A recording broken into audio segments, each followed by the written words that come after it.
Well, hello everybody and welcome to Ferrari World Yas Island, Abu Dhabi, as we now look and get set ready for what will be, I'm sure, a historic grand final in the Ferrari HP Esports Series. 16 drivers have taken the journey to make it to this phenomenal arena that we have here right in front of us. This is going to be a sensational fight with drivers coming from across the globe, and we're going to be venturing around 3 circuits then to eventually decide a champion. As I said, 16 drivers coming through the regional finals phase, with 1 driver coming through the Thrustmaster Community Cup Hot Lap Challenge. The big question is, who is going to prevail as we take in the grandeur of this fantastic arena that we have here? This is, of course, the Ferrari Esports Arena, and we're going to be in, I am sure, for a stupendous treat. But now, as you can see, the rigs are behind us, the lights are lit up, red and yellow, as now we look ahead as the drivers look to get set, ready to win this championship.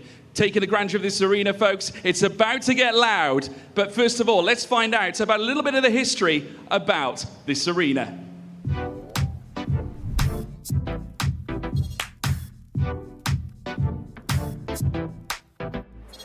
So today we are in Ferrari World Yas Island, Abu Dhabi, and behind me we have the Esports Arena, the first ever Ferrari themed arena in the world. The official title is the General Manager, but I make people happy, and this is what I'm good at. And today we have this arena which has been added recently to Ferrari World Yas Island, Abu Dhabi, and we make sure that every single member, family member, will be happy in this space, unleashing the racer with them. So in Miran overall, we work closely with our IPs, and Ferrari is our IP in this park. So the creativity happens between negotiation and communication between each other. What is missing around the world, and this is the right place to host the missing games. So we found out this is the best place to host the best and the first ever esports arena themed Ferrari. We had Scuderia Challenge before, but now it's time to introduce something new, something advanced, and something that makes people coming to the park again. So today we're talking about total number of 23 simulators, 3 of them Formula 1s, and the rest will be GT cars, and 9 tracks where people will have a chance every month to try a new track, new car. It's something amazing, and people will have to come again to the park to try it. We're so proud of getting the honor of hosting the main event in Ferrari World Yas Island, Abu Dhabi by the end of the year, within the race week. It will be a crazy month for us. We'll be busy hosting everyone from all over the world, but the unique thing this year happening here is having the esports arena open 3 months ahead of time, and also hosting the main event by the race week. And we can't wait to see the racers coming from all over the world to enjoy the arena again.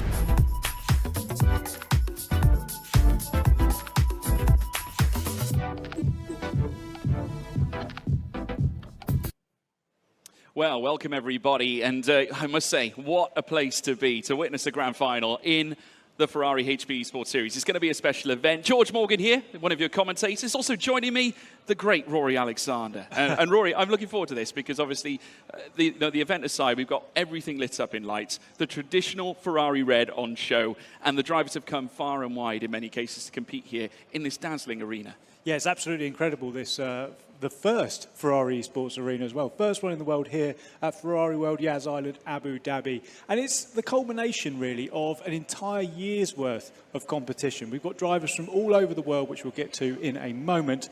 But yeah, it's finally time. Let's see who is the best. It feels like a long time coming, doesn't it, really? I mean, we've traveled through the regional finals phase, obviously, where everything's been done online, and now we're moving into the LAN environment. Obviously, we'll talk about the challenges for the drivers later on, but to go out from the online segment as such, it's quite the step up to move into an arena such as this. Massively.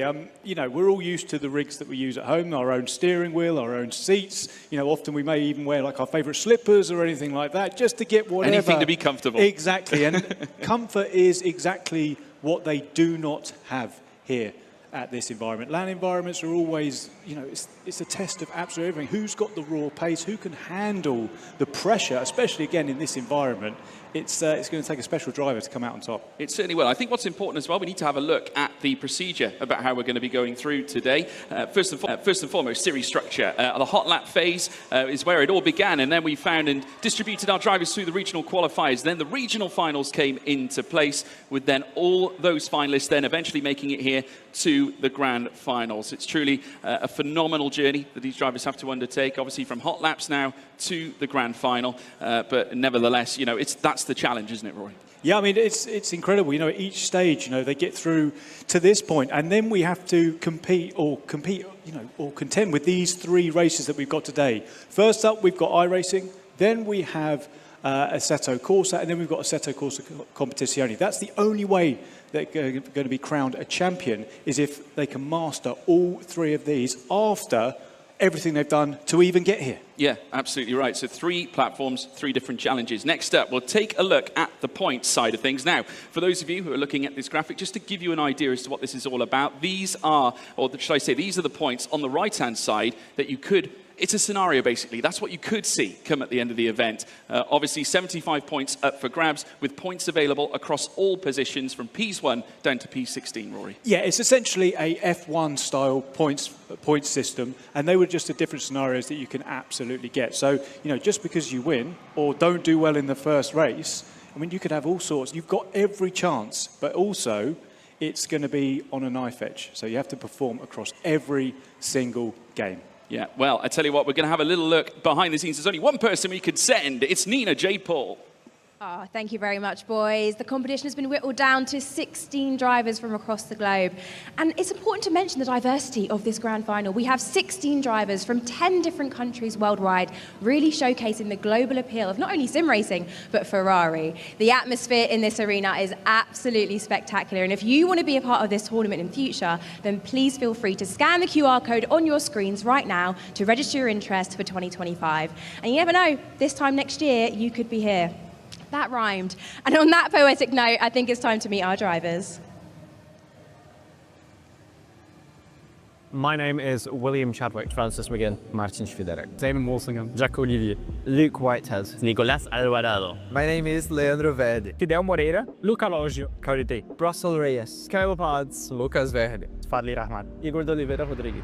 I started sim racing when I was 13. Santa got me a rig for Chrissy, and then since then, yeah, I've just been racing on iRacing. I started racing with mouse and keyboard. I didn't have money to have a wheel. I bought my first game. It was Forza Motorsport. iRacing, iRacing, Gran Turismo, ACC. I started on the F1 games, very old games like GTR2 or Factor. I've been working on improving myself in iRacing a lot. Thankfully, it's gone pretty well. What first inspired me was when I saw drifting in Japan back in the 90s. My father always played racing games and always shared that with me. It was like a team experience in a way. Just watching F1 with my dad, I didn't exactly have the funds to do go-karting, so I bought myself a Logitech G29 and started going from there. My dad always watched Formula 1, motorsports, and played sim racing himself, so I just looked at what my dad was doing and I thought it was cool, so I just did it as well. I used to do real-life racing and go-karting and a little bit of British F4. During COVID, all of that kind of stopped, and I ended up doing some sim racing to kind of compensate, and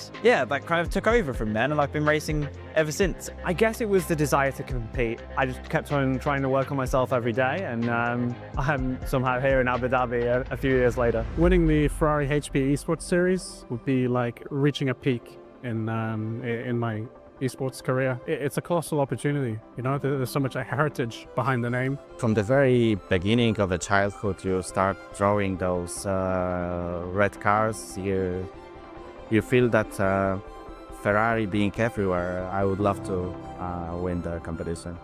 There was a lot of work put into this, not only from me, but from all my friends, my family that supported me along the way. I couldn't make it this far without them, and I want to make them proud. It's a once-in-a-lifetime opportunity. Not many people get to do it. I'm very grateful to be here. It'd be really quite something if I could win it. There's a lot of very talented drivers, so winning would mean that I am good enough to compete and beat these guys, so yeah, it will mean a lot for me. It'd be a privilege to win the Ferrari HP Esports series, especially at such a venue like this. The venue's phenomenal, and yeah, I'm honoured to be here, so let's put on a show. I feel ready, so let's see how we get on. Well, without any further ado, folks, it's time now to meet those finalists who have made it all the way here to the grand final. First up, we have a driver that has secured 4 wins in his 6 starts in the regional finals. 2 poles out of 2. It's the Brazilian Fidel Moreira.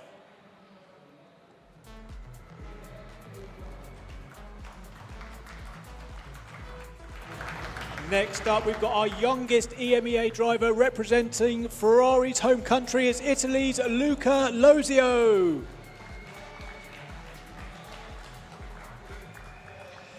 Then next we have a driver that secured 5 wins in 6 starts as well. 4 poles from 4, Brazilian Lucas Verla. All the way from Australia, iRacing ace Cody Deeth is next.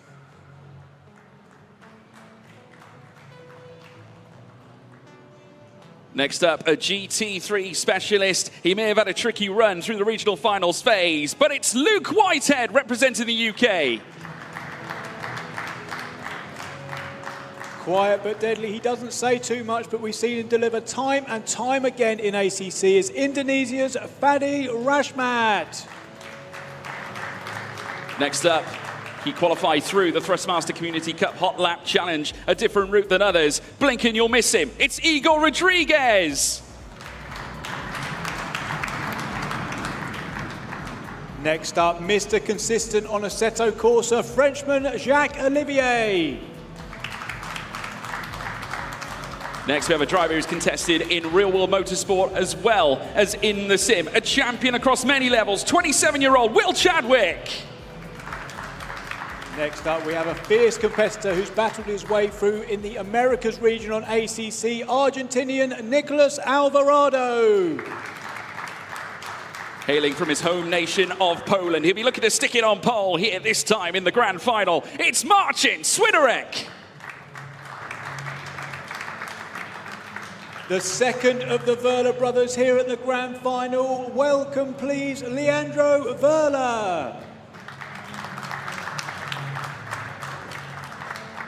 This man certainly epitomizes dominance. He went 6 for 6 on ACC. It's 27-year-old Aidan Walshingham.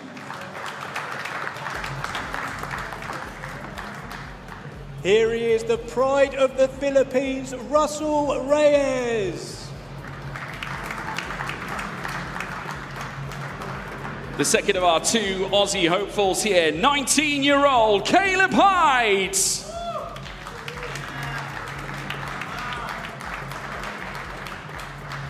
And last but by no means least, a rising star over in iRacing, Scott Francis McGinn.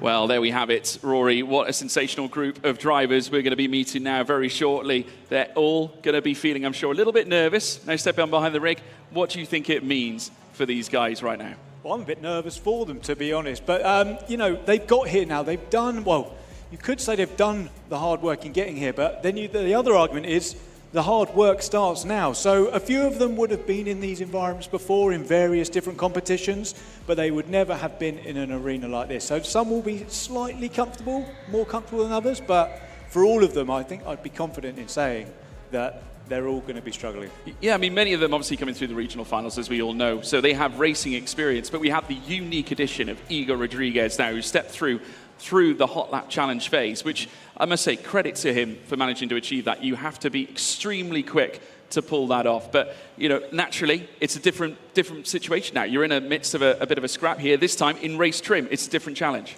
Absolutely, and, you know, we've got to think about the regional aspect as well. A lot of these guys would have raced with each other, you know, in their individual regions, but now the best of the best have come together, and the scene is set here at Ferrari World Abu Dhabi. It's just going to be incredible. Well, I tell you what, if they're not nervous now, they will be this time, because we have got a greeting here from Charles Leclerc and Carlos Sainz. Congratulations to this year's finalists. We can't wait to see how you perform on the big stage. Best of luck from all of us here at Ferrari.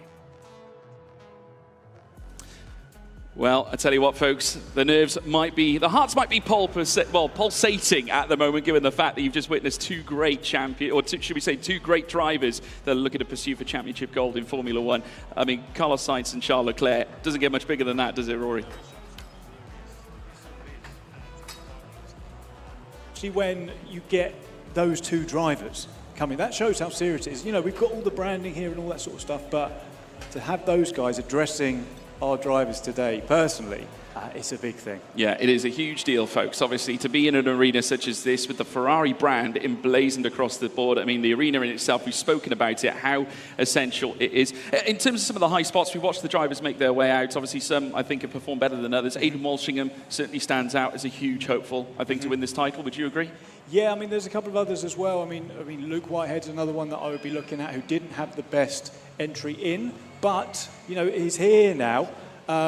And we can start getting on with it, really. So, and everything resets now, and we can just get into quali. Yeah, well, qualifying up first, as you so rightly say, Rory, and first up is a trip to Mugello, a circuit that was brought into view with its layout existing since 1991, 3.259 miles, that's 5.245 kilometers. Of course, we're racing on iRacing to kick things off. It gets quite technical around this circuit. You get a long straight through the middle sector. Things then get technical again, coming into sector 3, where you'll then find yourself in a little bit of a sticky wicket. So what a track, certainly, to kick things off. Everything, obviously, Italy today, given the fact that we are representing the Ferrari brand here, an Italian brand. With obviously national pride is certainly on the line, and I can imagine Luca Losio feeling that as well, being Italian himself. Can you imagine the pressure, Rory? Oh, well, it's no, I couldn't, quite frankly, because I could never get to this level. But I do kind of think that these guys have got this far. I think such a high pressure environment to get here. I think they will be somewhat conditioned to deal with the pressure, but we won't know until qualifying starts very shortly who's going to bring their best game and who's going to be able to deal with all that pressure and deliver what they know they can. Yeah, no, absolutely right indeed. And there's going to be others obviously looking to challenge for the big points as well. Obviously, remember, 25 points going to a winner in our races from 1, 2, and 3. So obviously, it's all, you've got to be in it to win it at the end of the day. But we've got this track first. We've spoken about Mugello, a track that we have witnessed in Formula 1 in the past as well, but also alike GT3 racing aplenty, which is, of course, the cars we will be using this time around. The 296 is the car of choice.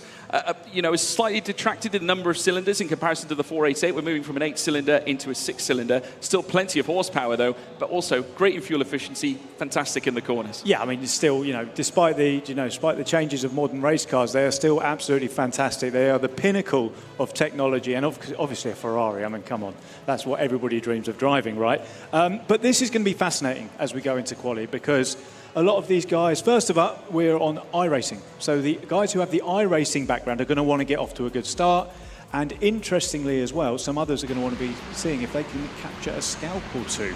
Well, we can soon find out whether this man will be one of the drivers to cause a scalp, because this driver, Will Chadwick, the man who hails from the United Kingdom, as we said, has experience in real-life racing. It all began for Will Chadwick in karting many years ago. After that, he took a bit of a trip into the sim racing world, but also in club racing back in the UK.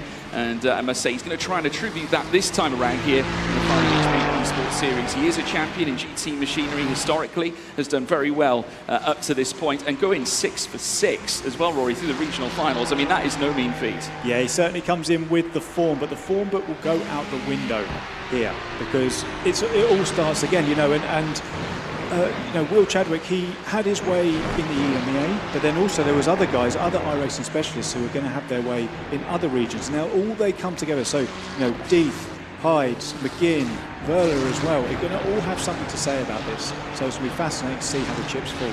Yeah, absolutely right indeed. Aidan Walshingham, obviously one of the drivers that we can expect to be performing at the very top end of the order as well. Very much like Will Chadwick, going 6 for 6 in terms of race wins against races.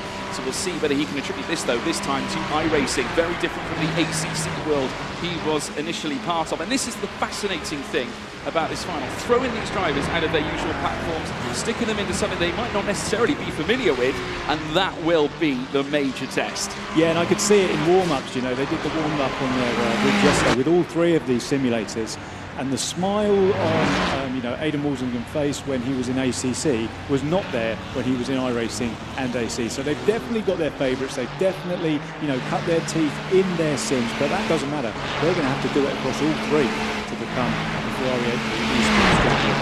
Of course, Cody Deeth coming all the way from Australia as well, much like his fellow Australian counterpart, Caleb Hydes. Of course, they came over together, was chatting to them as well. They were moving from Brisbane. They had to fly up from Brisbane to Sydney first, and then a huge flight all the way from Sydney here to Abu Dhabi. They spent some hours in the plane. Obviously, I think they were relieved to get back to it, but now getting a chance to sit in the rig, obviously trying to brush off the jet lag, the hoodoo, come into this with a fresh pair of eyes, ready to race.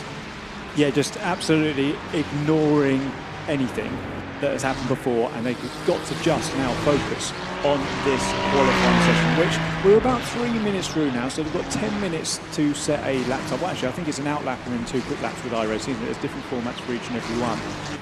So soon enough, we are going to find out who is going to be on top here. Obviously, Will Chadwick's going to want to go in there, continue his perfect record.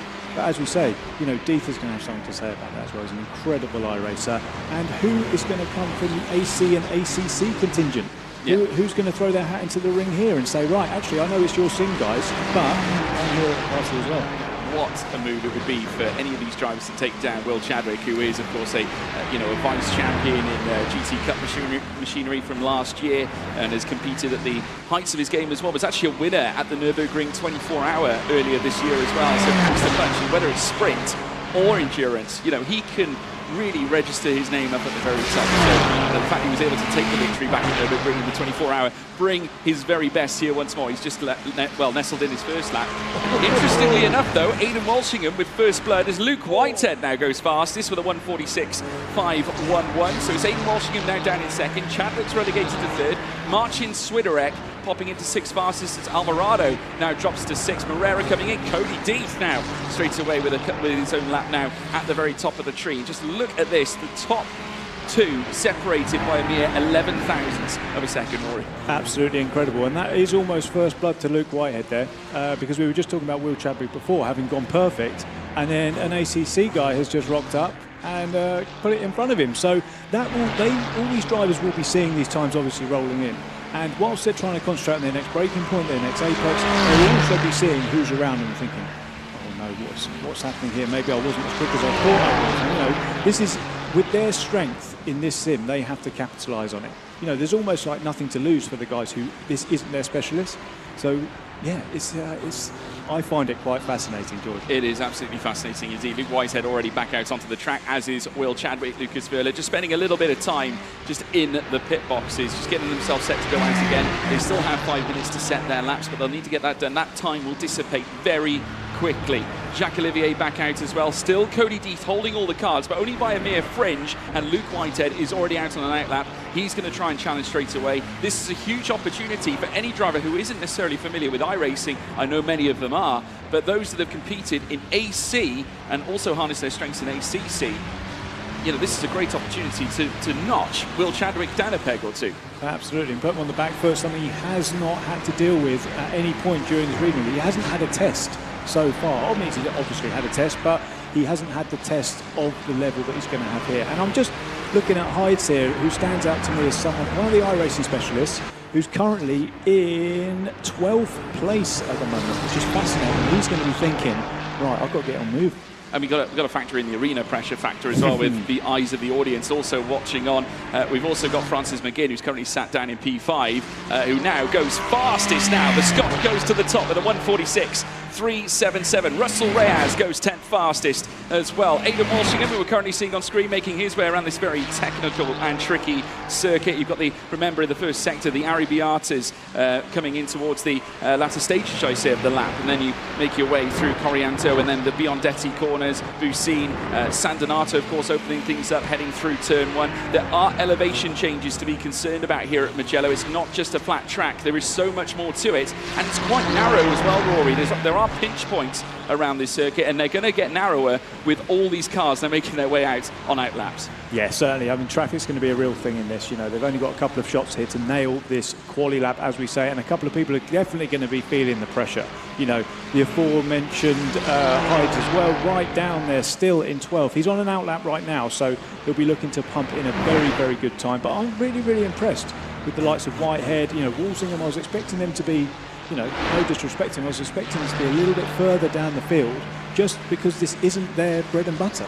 Yeah, we're coming into the lap stage to qualify now. Aidan Walshingham making his way up towards the line to begin his flying lap. Still, Francis McGinn at the top of the shop. He is clear by beyond a tenth of a second, very nearly a tenth and a quarter ahead of Cody Death. Now, the top two, incidentally, both iRacing specialists. You've got Luke Whitehead, who of course came in. He is, of course, an ACC specialist. Did not pick up a single victory, which was very much unlike him through the regional finals phase. There was some cause for concern that he'd even make it here at all, but here he is nonetheless. Did manage to scoop up 3 podiums at the very least in order to help his cause in qualifying for this grand finale. You have got, of course, the Brazilian counterparts of Leandro Lucas Verla. They're both representing in the top 10 with Igor Rodriguez. Russell Reyes pops into 7th fastest, just over a tenth behind Aidan Walshingham at this time. Here's Will Chadwick, the man who managed to secure 6 from 6. He currently sits in P9 right now. There he is on the right of shot as he now bursts down this straight. Where is he going to position his Ferrari 296? Will he elevate himself from P9 all the way to the top to topple Francis McGinn as he now heads down through towards San Donato? No! Only enough for 2nd fastest. That is 93 thousandths between them. The finest of margins, but in the context of this, that is quite a lot. Yeah, I mean, we could see him as he came out the final corner. They kind of shook his head a little bit. He was kind of quite happy with that. He needed to get up there, though. He needed to get up there, and he's done it.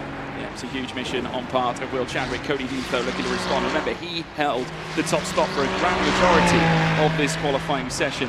And this, obviously, the Aussie looking to obviously improve. Francis McGinn on screen as we're now watching him make his way through this circuit. Currently sat at the top of the tree with a 146.377 as they now cruise through this very tricky, treacherous circuit. Again, you can just see that elevation, that descent downhill before you then ride uphill again. Aidan Walshingham now looking to respond straight away. A 146.329 here from Aidan Walshingham. Goes to the top, topples Francis McGinn, who now sits in 2nd. Cody Death also looking to try and launch himself out of P5. Will Chadwick now dropped to 4th place.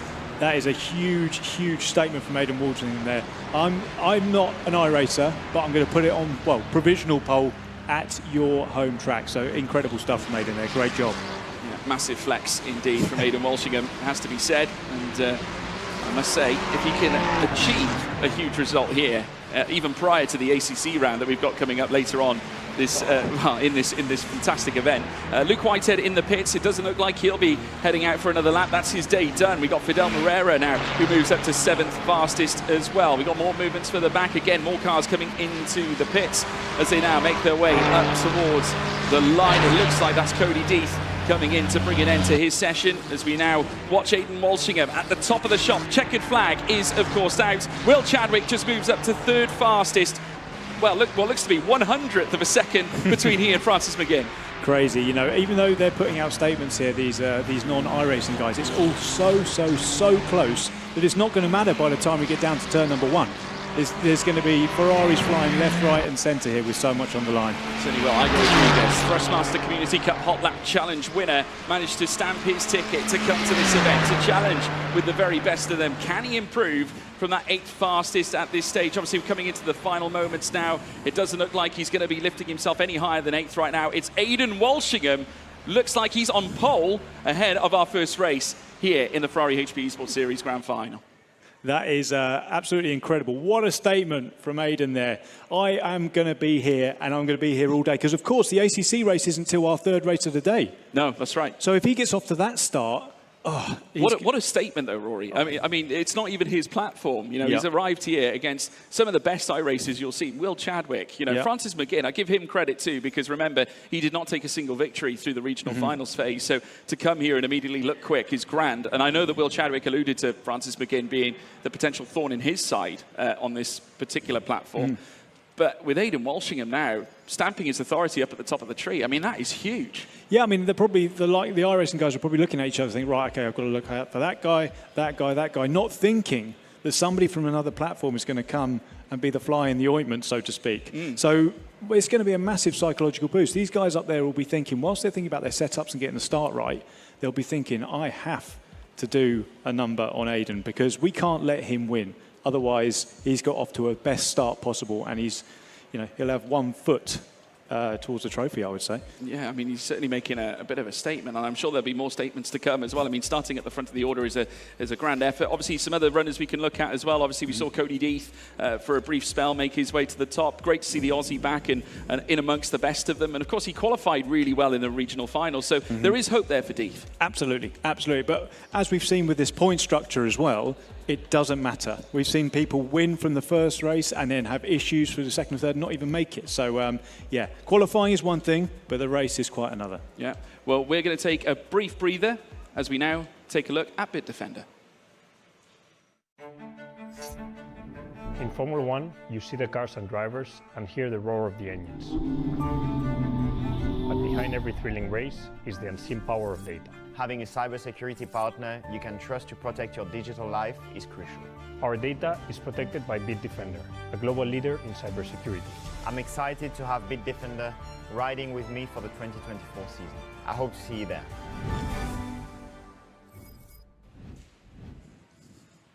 I am now with the lovely Isaac Hillison. Did I say your name right, Isaac? Absolutely. Well done. Well done. Thank you so much. I'm doing well. Did you watch that quali? How was it? It was some surprising qualifying times, I think. It was open qualifying as well, so people were able to drive into each other. I didn't see anything happen, but they were sometimes a little bit in the way. So quite interesting to see how the race is going to pan out with a couple of people maybe a little bit out of position. Yeah, interesting. And for those who don't know, Isaac, tell everyone who you are and what you do. Yeah, so I'm Isaac. I'm the 2023 Ferrari HP Esports Series winner, and since 23 I've been Ferrari HP esports driver as well. So I've been driving for the team for a year now. It's been absolutely mega. Been enjoying it very much and excited to be here today as well. Yeah, and you're also one of our 3 judges here today, Isaac. So the drivers are judged on a number of things, including skill, pace, adaptability, consistency, media presence, and Ferrari brand synergy. Why are things like media presence and Ferrari brand synergy important? If you're part of the team, you also have to be able to be representable for the team. Be able to talk in front of a camera, for example, give interviews and be just a good image for the brand, be an ambassador. So not only are we looking for the absolute fastest on track today and being able to win races, we also are looking for somebody that's able to be responsible and to be able to be ambassador for the brand. Yeah, absolutely. Then there you have it, folks. I think we should take a little look back at your personal journey. Here is Isaac's 2023 winner's story. I'm Isaac Gillison and I'm the official Scuderia Ferrari HP Esports driver. Last year competing in the Ferrari HP Esports Series was very tough, very fierce competition as well. Maybe not as tough as this year with the 3 sim. It was a really good competition, a long competition. After winning the Ferrari's Esports Series, my life changed a lot. Within a year, I got so many once-in-a-lifetime opportunities to be with Ferrari at their official F1 car launch, and to go to Maranello in the first place is really, really special. And then besides feeling at home at the team, to compete for them in Esports Series, multiple platforms, it's been one hell of a year. The Ferrari World in Abu Dhabi looks absolutely incredible. I think the drivers here have a big privilege to drive the finals here. Some of them, it's their first land final, so it's quite the land final to start with. It's great to see how Ferrari invests in the esports, and that's just by simply looking at the stage here. It's getting bigger, it's getting better every year, and I hope that we can pick a talent as well to be ambassador for the brand too. So I have the honor this year to be a judge in the Ferrari HP Esports Series, and it's an honor, but at the same time it's a big responsibility as well. In order to take the title of the Ferrari HP Esports Series winner home, we'll be looking for the most well-rounded driver, not only on track, but also how do they do at the media activities, how will they respond to different questions in front of the camera. So we'll be looking for the most well-rounded driver and ambassador for the brand. Well, fantastic to hear from Isaac Gillison there. We're only moments away from getting started in our first race of the day. It's going to be a thrill ride. We're heading to Mugello. It's going to be fantastic. We just witnessed an epic qualifying session. Rory, obviously a huge mission for Aidan Walshingham. He may have qualified on pole, but now he's got to see it through. Yeah, I mean, it all goes out the window at turn number 1. He's put himself in the best position to succeed, and he's done fantastically to go on top on an iRacing an iRacing race, of course, but that all goes out the window now because, as we know, it's race time. It is indeed. There's going to be plenty of hopefuls looking to try and boost their prospects here in this race. It is currently at the top of the shot. Aidan Walshingham, as we have said, managing to take a first pole position. What about Will Chadwick in the background as well? They'll all be watching those red lights as they look to get underway. First and foremost, so the safety car will take them around the final bitter stages of this Mugello formation lap, and then they'll open up the Ferrari 296 down the long straight heading in towards San Donato corner. It's going to be exceptional. Who's going to lead coming out of turn one? Can Walshingham get the best possible start to his grand finale? And, well, potentially place at least one hand, or at least some sort, maybe a pinky finger of sorts, on that title. We'll wait and see. Any tips from you, Rory? No, it's all about the jump. It's all about the jump here. Coming down into San Donato, all about the jump here on iRacing. Let's see how they go. Well, as you can see, they're divided either side. We've got a trail of cars as they qualified, of course. And as you can see, it's the white cars up at the front alongside, of course, Aidan Walshingham in the all-yellow. We've got a sea of other colours in behind, though. A few blues as well trickling through up at the sharp end as we now watch them head around the left-hander, and very slowly and cautiously, steadily, they'll make their way up towards the line. Keep your eyes peeled on some of the back markers as well. We could see some very early movements as you make your way back into the braking zone. It is now down to the front two to get us underway. Aidan Walshingham, essentially the safety car in this scenario. He's got Francis McGinn, ever so experienced, on the side of him, as well as Will Chadwick in the distance as they now cruise up towards the lights. They glow red. They'll soon go out, and it's pedal to the metal, and it's go! Go, go, go, go! Great start for Aidan Walshingham as well as Francis McGinn as they go side by side down in towards San Donato. You've got Verla further back as well. Cody Deeth trying to come into the action with three wide coming into San Donato, and Walshingham's been squeezed, and so's McGinn, and we've lost more. Cody Deeth is around, and Will Chadwick leads the way as we get started, Rory. Absolutely incredible from Will Chadwick. Chucked it right up the inside. There's more issues here. It's all kicking off here. But Will Chadwick has come from the second row, and there's more cars crashing too. It's absolute chaos here at the start, George. Absolutely carnage. We did mention that the pinch points around this Mugello circuit could cause somewhat of a stir, but Will Chadwick, whilst the qualifying wasn't really overwhelming, it was certainly underwhelming, the race has now picked up for him. They almost divided. It was like Moses parting the Red Sea. Here at this point, it's Chadwick out in front, with Walshingham now in second place, nearly half a second between them. Luke Whitehead also looking to close up. He's sat in third, has every chance. Absolutely. So we've got an iRacing driver out front, iRacing specialist out front, with two ACC specialists behind. But more crucially, at the back, Cody Deeth there. So unfortunate, but now he's got to use all his expertise. This is his home sim. This is what he does. What can he do about catching up the drivers up in front in the, well, about 18 and a half minutes that he's got left? Be interesting to watch, that's for sure. And also Caleb Hyde's moving up into the top 10 as well. He's managed to brush past Luca Losio, who is now down into 11th. He's now dropped to 12th because Igor Rodriguez has now moved up too. There's Jacques Olivier, the Frenchman, who moved through in from Assetto Corsa and now taking part here in iRacing. After the thrills and spills we witnessed at the very start here, Rory, it's potentially an advantage. Maybe something has opened up for those that aren't part of this platform to take advantage here as well. Very much like Aidan Walshingham initially didn't qualify. I was actually absolutely thinking that, thinking about Aidan and Luke there in second and third. They will probably be looking to consolidate that because they are in a podium position in not their specialist sim. So they'll be looking to take everything they can from this. If they lose a place to Francis McGinn behind, then fine. I don't think they'll fight it too much because they're going to want to hold. The fourth place is better than the last place, and finding themselves down the back like Cody Deeth there. Really unfortunate for Cody Deeth at this point because obviously with Deeth, this is his specialist platform. So the fact now that he's dropped down to the very back really puts him against the wall essentially as we make our way into Assetto Corsa and ACC. But still plenty of time left in this race. Still plenty of incidents. I'm sure plenty of opportunity as well with the drivers obviously looking to chase and hunt after every position they can muster. Here is the moment that we saw at the very start of the race, the three wide scenario. We saw a car bail off into the barrier. Of course, we did see Cody Deeth go off as well. He's in the pit lane now, 3 minutes in.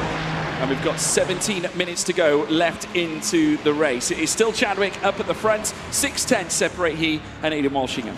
Yeah, I mean, no, not anymore, George. Very close. He very nearly found the inside line there, did Aidan Walshingham, as they made their way through the very tricky first and middle spell. They're very slowly but surely make their way through the middle sector. They then have a technical sector 3, and Luke Whitehead having a little look either side of Walshingham.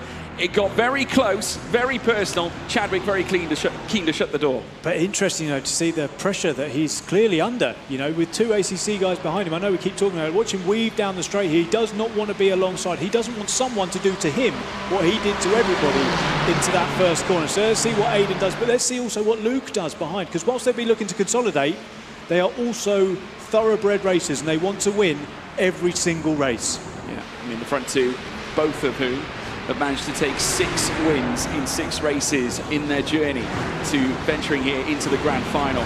Obviously, Luke Whitehead, someone who has real racing experience, much like Will Chadwick, only in Whitehead's case. Again, it started in karting, but eventually he was in position for a British F4 drive, so we could have seen him in the realm of single-seaters in years to come. But like he said in the opening that we heard from him, obviously the COVID situation obviously brought an end to that, but sim racing was his second chance. Isn't he just harnessing it right now? He's got Francis McGinn, though, still trying to close him down. McGinn also on a little bit of a redemption arc here in this race. Remember, he started up at the front row, lost a few places, but it's not over for Francis McGinn. No, but he will not want to stay behind Walshingham and Whitehead for too long, because we don't know what he's like in ACC or AC, which is obviously these guys' specialist sims. And it's something we talk about all the time, because it's such a fascinating part of this competition. It's really the way it's designed to make sure that you get the absolute best driver on the top, and they have to learn exactly what to do in every single sim. And yeah, I mean, where will Francis have to put his foot down? I don't know, is 4th place better than last place in his mind, but also will he want to be on the back foot going into those 2 other races? This is the fascinating thing about this competition. It is. There's many peaks and troughs, as they say, as we now watch them head through the middle sector at this point. Very shortly they'll come out of the straights and into sector 3 proper. Well, they'll then meet the very tricky Arrabbiata corners, and then a trip through Scarperia, and then into the Pelagio as well, and then down the long straight in towards the Biondetti out of Bucine as well.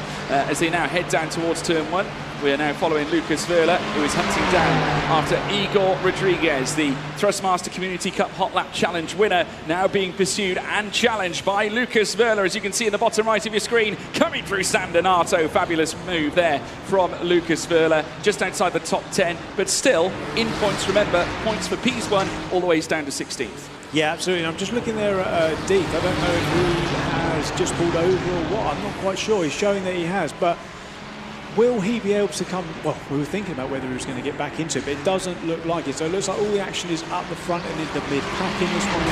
But yeah, it's all kind of settled down now. I mean, we were treated to an absolute spectacle in that first couple of laps with a fantastic move, in my opinion anyway, from Will Chadwick. It'll be interesting to see whether the stewards actually will be thinking the same, and whether there's going to be any penalties applied, because of course Aidan was squeezed. I think he was squeezed into Luke, it looks like, and then of course Cody Heath was the one who was on the end of it, and unfortunately his race and potentially his championship could be over.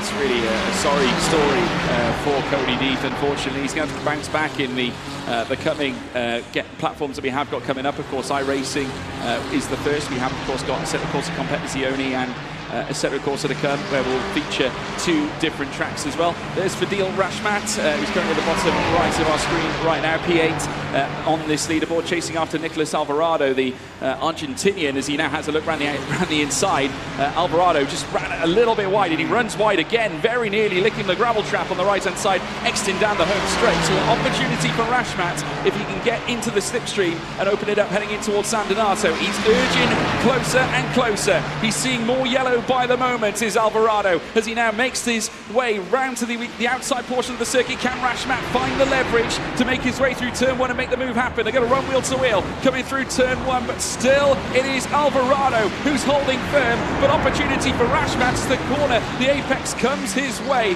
as they now make their way through the next right again. He tried to open the inside again, Rashmat, but caught a dodgy curve, and now here comes Caleb Hydes, who's going to look to try and take the pace off him as well. As a consequence, they're off. They make contact, and into the gravel goes Rashmat.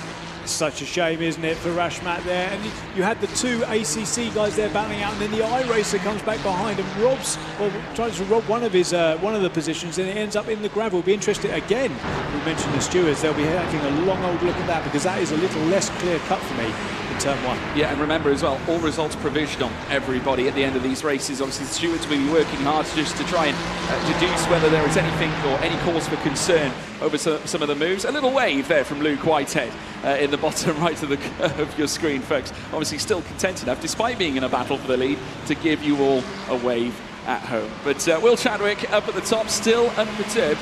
But what I will say, I think the more alarming thing is Walshingham still remains within half a second almost. That's a problem for everybody else, right? That is a big problem for Will Chadwick. And the fact that Francis can't get past at this stage Luke and Aidan, that's a real problem for them, right? It's a real psychological blow as well. But we should also not forget Reyes. Reyes is another ACC guy who's kind of been under the radar in this race and doing a fantastic job. Yeah, absolutely right, he is. And I have to say, he's managed to move his way up the field, pivot himself into a position where he could garner some additional positions. And his pace, his raw pace, is exceptionally good as well. Of course, has taken part in GT racing in the past in his home continent of Asia, historically. And actually, that was back last year. He was a winner at Bathurst, incidentally. So if you go to Bathurst and you can win at a track like that, coming to a place like Mugello, where I appreciate it's tight, but it doesn't get much tighter than Bathurst. No, one of the last great tracks, I think, that is still allowed, and hopefully they continue to allow such a fantastic track. But yeah, great job by him, just sitting there with the guys here at the front pack. And we're just about coming to the halfway point in this thing, and everything seems to be nice and calm at the moment. Well, it's a bit too calm for Igor Rodriguez, who seems to be out at this point, so I'm not sure what's happened to him, but he's curtailed down the field and is currently sat in 15th place, but we'll wait and see as to what happened there. Jacques Olivier in 8th spot now, chasing after Nicolas Alvarado at this point in time. We then have Verla in 6th. Still at the top though, it's Chadwick, unperturbed. We're beyond the halfway point now in this race. 10 minutes to go of the realm. We've got Aidan Walshingham once more, 5/10 of a second in behind the race leader. Jacques Olivier, as we see on our screen, the Frenchman, looking to push higher and higher, with Alvarado right in his sights. Lucas Verla, of course, then further down, as we now right on board here with Jacques Olivier as he now powers his way through this Mugello circuit. You just see the feedback he's receiving through this Thrustmaster wheel that he has in front of him. This is the direct drive machinery that they're using right there. What a phenomenal sight that is as well. It just goes to show the amount of input these drivers have to really put in. Yeah, I mean, it looks nice and smooth, doesn't it, from the nice cinematic replays we've got here. But when you go look at that fantastic shot that we just had, hopefully we'll get a few more of those from a few different drivers. We can see exactly what goes into keeping these things looking so great and on track and going so quickly. Absolutely fascinating. Yeah, truly remarkable. Jacques Olivier still 8th place at the moment. It seems to be closing all the time on Nicolas Alvarado, who hails from Argentina. Also had a long way to come to get here as well, but did a great job in performing like he did, and definitely looks like he's going to be in for a bit of a scrap, with Olivier now getting closer and closer. Caleb Hyde's then further back down in 9th. His Australian counterpart, remember, Cody Deeth, now sat in 15th place. Igor Rodriguez, it does look like he is out of contention here as we now swing towards the rear with Marcin Swiderek, who is trying to gain on the back of Fidel Moreira. They're battling over 13th place right now as they head through this midpoint of the circuit. Yeah, I think Moreira's Ferrari has seen better days, I think, so he'll be all over him at this point. He'll be looking to get past. I don't know whether he'll fight it. There's no point at this stage, or maybe he will, I don't know. But I would just be thinking, I don't want to lose any more places, or risk a crash really going head-to-head with a damaged driver. There you go, there's the replay. Was it, what do you think of that, Jules? Did he come down on him, or? It's a bit of a funny one. What I will say is there was contact, obviously we did witness it. A little moment there as well. Marcin Swiderek, I think as we were just watching on screen, managing to gamble and get past Fidel Moreira. But yeah, it did look like they reached a pinch point on the circuit. I think as soon as you come to a semi-chicane of that, like that of sorts, it adds that extra bit of needle. It compresses the drivers together. I just think it was an unfortunate moment. I mean, was there an argument that he should have waited a little bit? I don't know. We still had about 15 minutes left in this race. Could he have left and sat behind them, let them continue to battle, and then come out of T14 down into the final straight and then make them move into T1? I'm sure hindsight's a wonderful thing, of course, but I'm sure he'd want that time back, and maybe we'll make that choice next time. Yeah, Fadil Rashmat as well now making his way down towards turn 1 as well. He's chasing after Italian Luca Losio as they head down now in towards San Donato. Cuts to the inside straight away, Rashmat, but no opportunity for that overtake as they make their way through turn 1. Now we can now take a pan view, just looking in behind Rashmat as he hurtles after Luca Losio, coming through the soiree of corners that we have in Sector 1 before then venturing in towards Sector 2.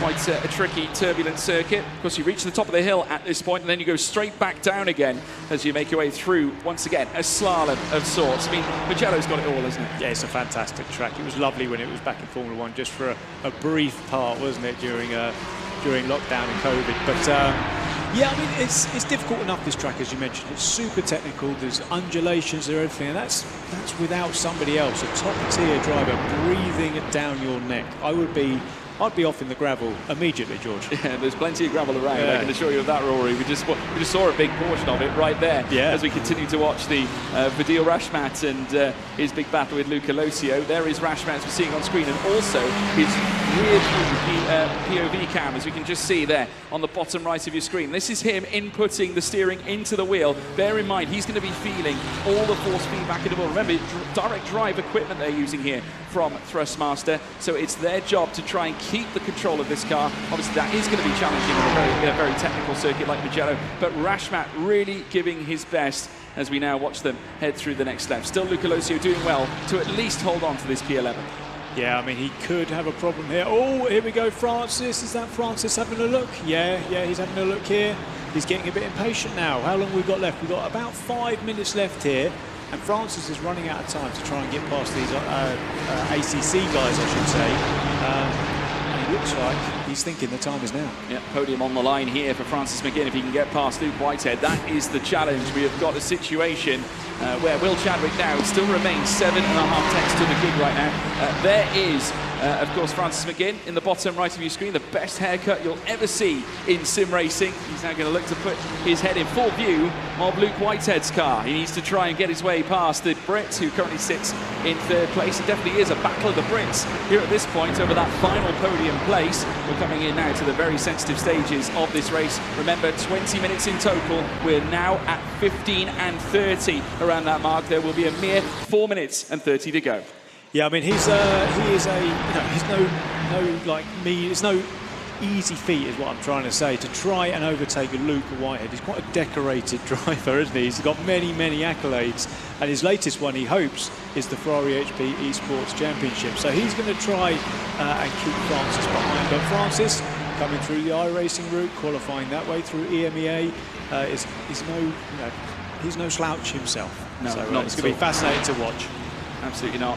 We've still got Chadwick at the head of the order, and he's still nursing that 1/8 of a second gap, which is kind of spiraled from 7 tenths to 8 tenths here and there as we watch them rush down the long straight. Next up, the trip through San Donato at turn 1 once more. But Francis McGinn still trying to gamble, still trying to close on the back of Luke Whitehead. All this, though, inviting Russell Reyes into the picture as well. He's only 8 tenths, 9 tenths away, and he's bringing in Verla as well. Yeah, it could be a battle from 2nd till 6th if we're not careful. If he makes a move, Francis, he needs to make one clinically and not mess around. Let's have a look here. Let's see if Rashmat...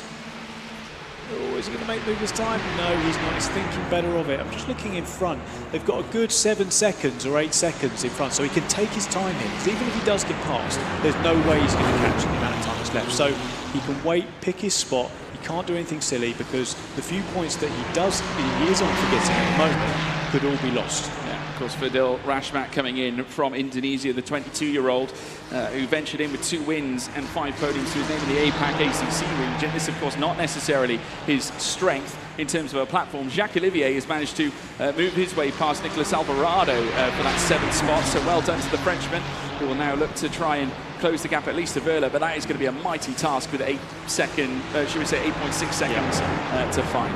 Yeah, absolutely. But, you know, if he's there, you know, he might be able to pick up some straps. If that top 6 does get together, or 2nd to 6th get together, he could well find himself getting pieces. And you've got to be in it to win it, right? So he's just got to keep on going. But it'll be fascinating. I'm just looking at the time to see while we watch Rashmat and Losio go through. I mean, it looks like Will, it's a bit closer actually, George. 6/10 now. I was about to say the gaps were getting a little bit longer, but there's two stories here, Rory. I'm looking at it right now with Will Chadwick and Aidan Walshingham. Whilst they're getting closer, Luke Whitehead has dropped off the back of Aidan Walshingham. He's now 1.1 outside of the window. He's going to lose that slipstream if he's not careful, and it's going to open the door for Francis McGinn up at the very top with that battle over the podiums. As I said, battle of the Brits now starting to come in to full swing. Still Rashmat closing after Luca Locio as they now rush down the long straight in towards San Donato. It's still, though, a battle up at the front end over the podiums. We can see Rashmat now cruise down through towards turn 1 now as he looks to flicker all over the back of the fellow Ferrari 296 as he swaps to the outside here. Rashmat once again challenging this time into turn 1. He's given up waiting, and I must say it came close as they came out of the first corner, but still Locio holding on to that 11th. He is determined to take this one home, but back comes Rashmat and a tap in the rear, and Locio is round. Oh, he's not going to be happy with that. I don't know. I was thinking, would he wait for him at this point? But I don't know. That looks like a little touch there from Rashmat. Oh, I'm not sure. Locio will not be happy. Hopefully he recovers without losing any more. Just with our eyes back up to the front, George, as well. Let's just, hopefully we'll be able to get to see as well Francis McGinn versus Luke Whitehead for that final podium position, because my eyes are glued on that timing screen at the moment. As fantastic as it is. Here we go. We get to see the leaders now. Look behind them there. Oh, it's real close, isn't it? 4th to 6th have really, really closed up.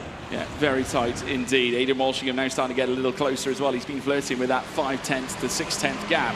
It was 7 to 8/10, but he's starting to drift ever closer at this stage. Luke Whitehead also losing time to Walshingham, who is starting to really turn up the heat, and Francis McGinn has dropped off Whitehead, so it's down to the front two to battle over the top two now battling over the final major points paying position. It's getting awful close as well, further back in the top 10 as Russell Reyes comes into the picture, chasing after Francis McGinn as they now look to go side by side, heading down through towards San Donato. The black Ferrari 296 opening the door here for Russell Reyes. Can he get past Francis McGinn? Stay in control. McGinn with the inside line as they come through San Donato, but hanging it around the outside comes Russell Reyes. Can he close it off?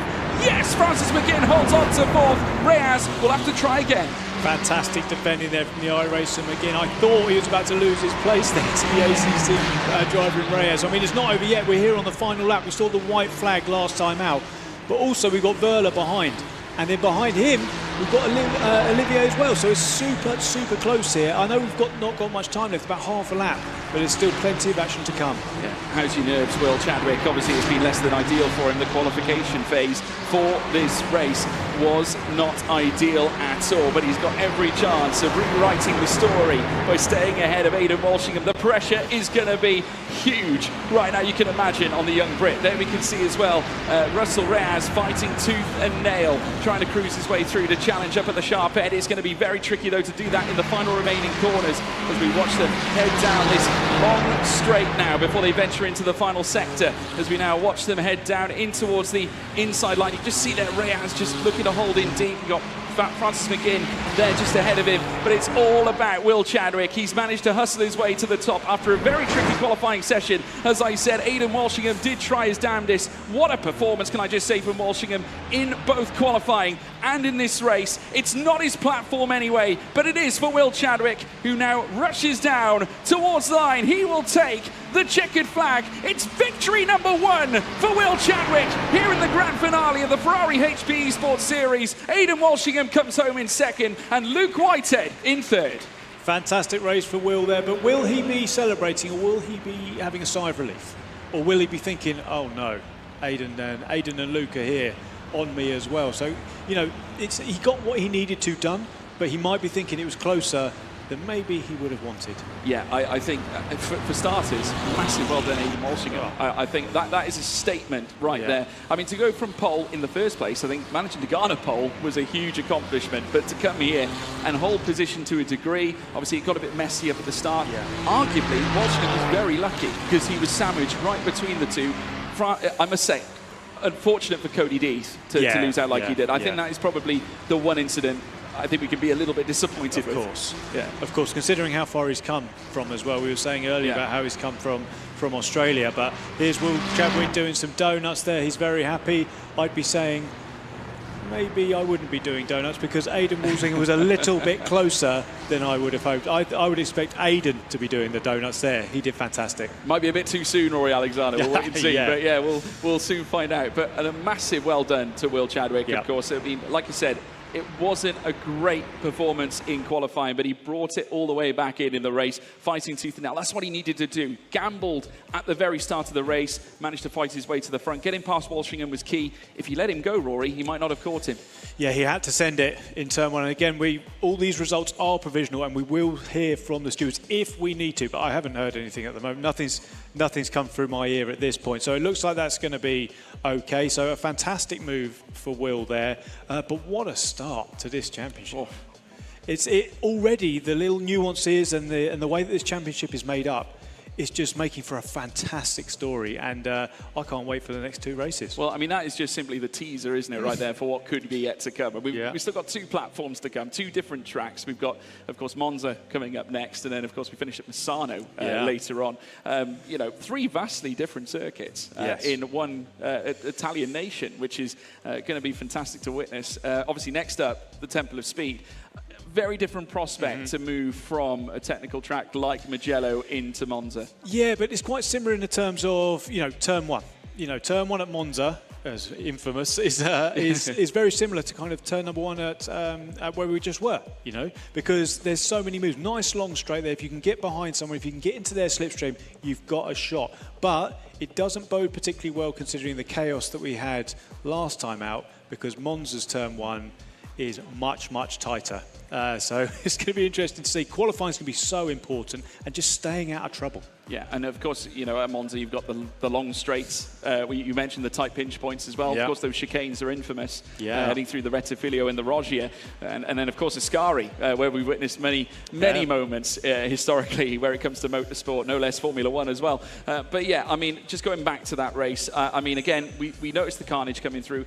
To be expected, I think, to a certain degree, probably, given the size of the cars that we're using around a very narrow track like Mugello. Yeah, probably a few things. The size of the car, the type of the track, but also the size of the occasion here.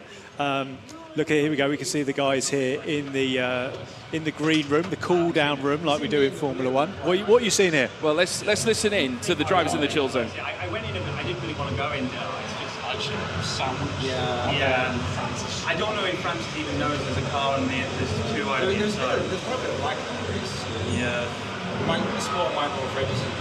I can see because he's gone long into the corner. It's just.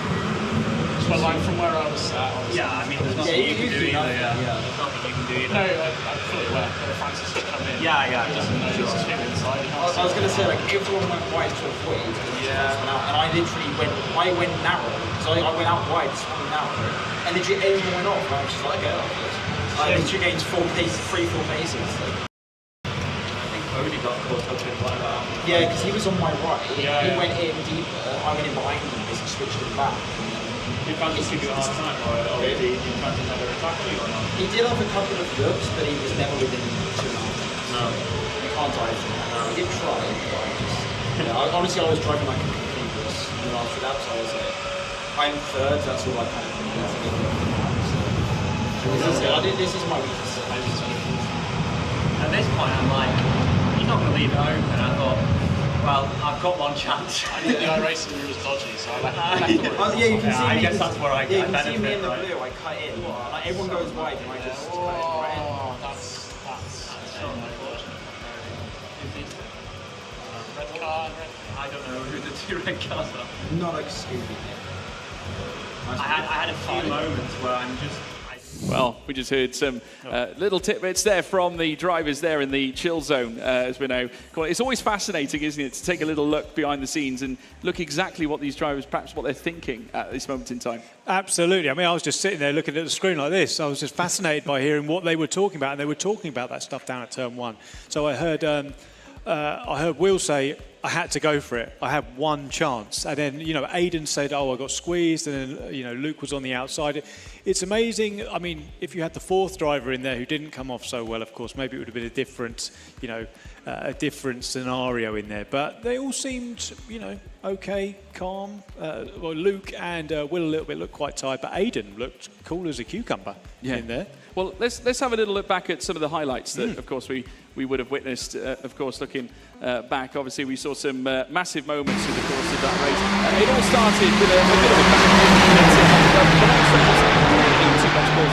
is what really led to San Donato at turn 1. We went 3 wide here at this stage. Of course, remember, well, it was 4 for a brief moment, but we had Francis McGinn, who was right at the heat of the action. Aidan Walshingham, as you can see, right in the middle here. Francis McGinn losing out altogether as well. Cody Deeth barreled out at that point. McGinn lost a little bit of ground. We saw plenty of wheel-to-wheel action. San Donato definitely the crux of the matter where it came to overtakes. Yeah, I mean, the clean overtakes, I would say, is probably where it was, because we had a couple of overtakes that happened in the more technical areas of the track that weren't so clean, dare I say.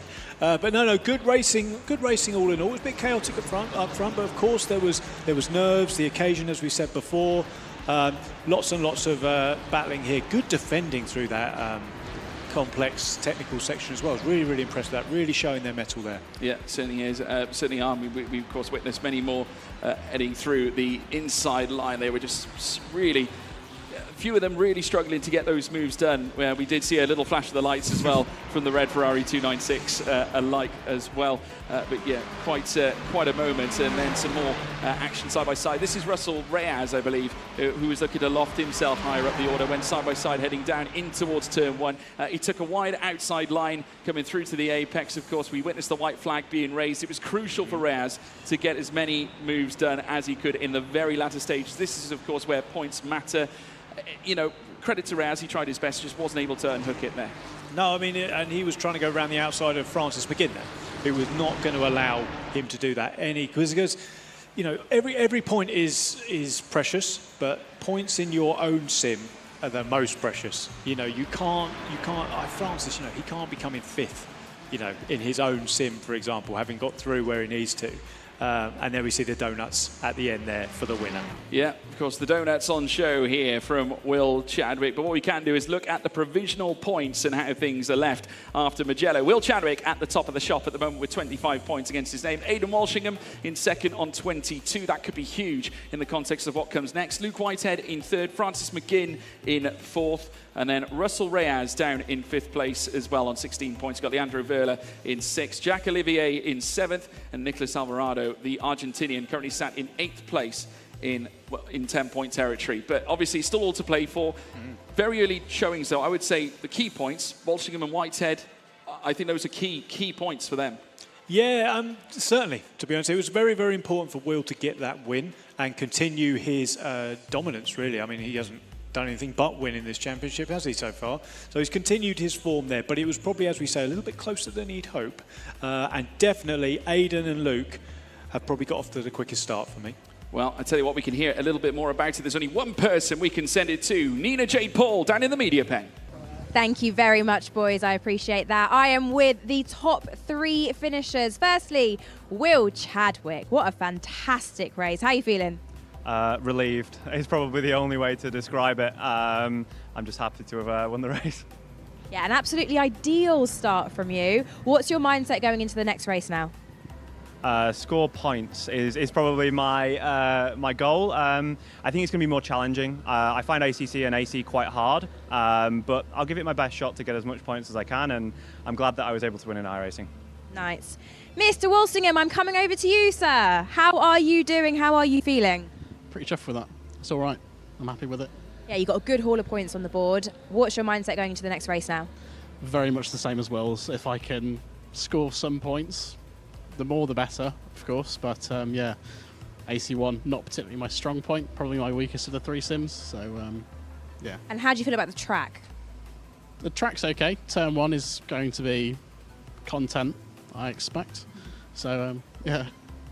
Well, go well, eyes forward. Now, finally, Mr. Luke Whitehead. How are ya?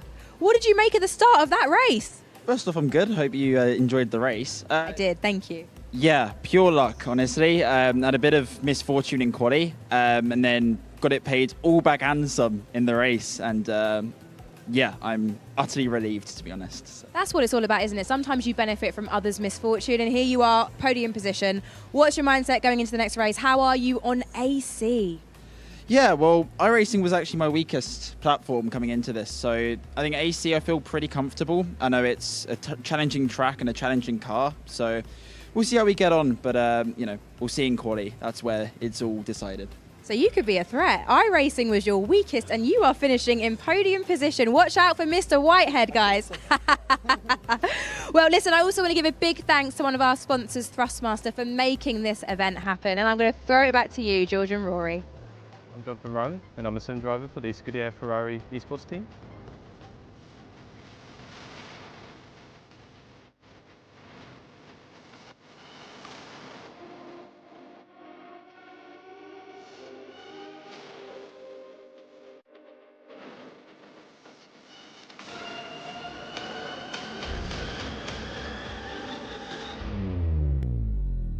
I race at the T818 Ferrari SF1000 simulator.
So we now look ahead to our next race now. Coming up next, well, move from Mugello, we're moving into Monza territory now, Rory. I mean, what a fantastic display as well. Big thank you, of course, to the partners here at the Ferrari HP Esports Series. Of course, Witness Thrustmaster and Next Level Racing, who have obviously, you know, got some wonderful equipment, and sim racing has certainly evolved over the years.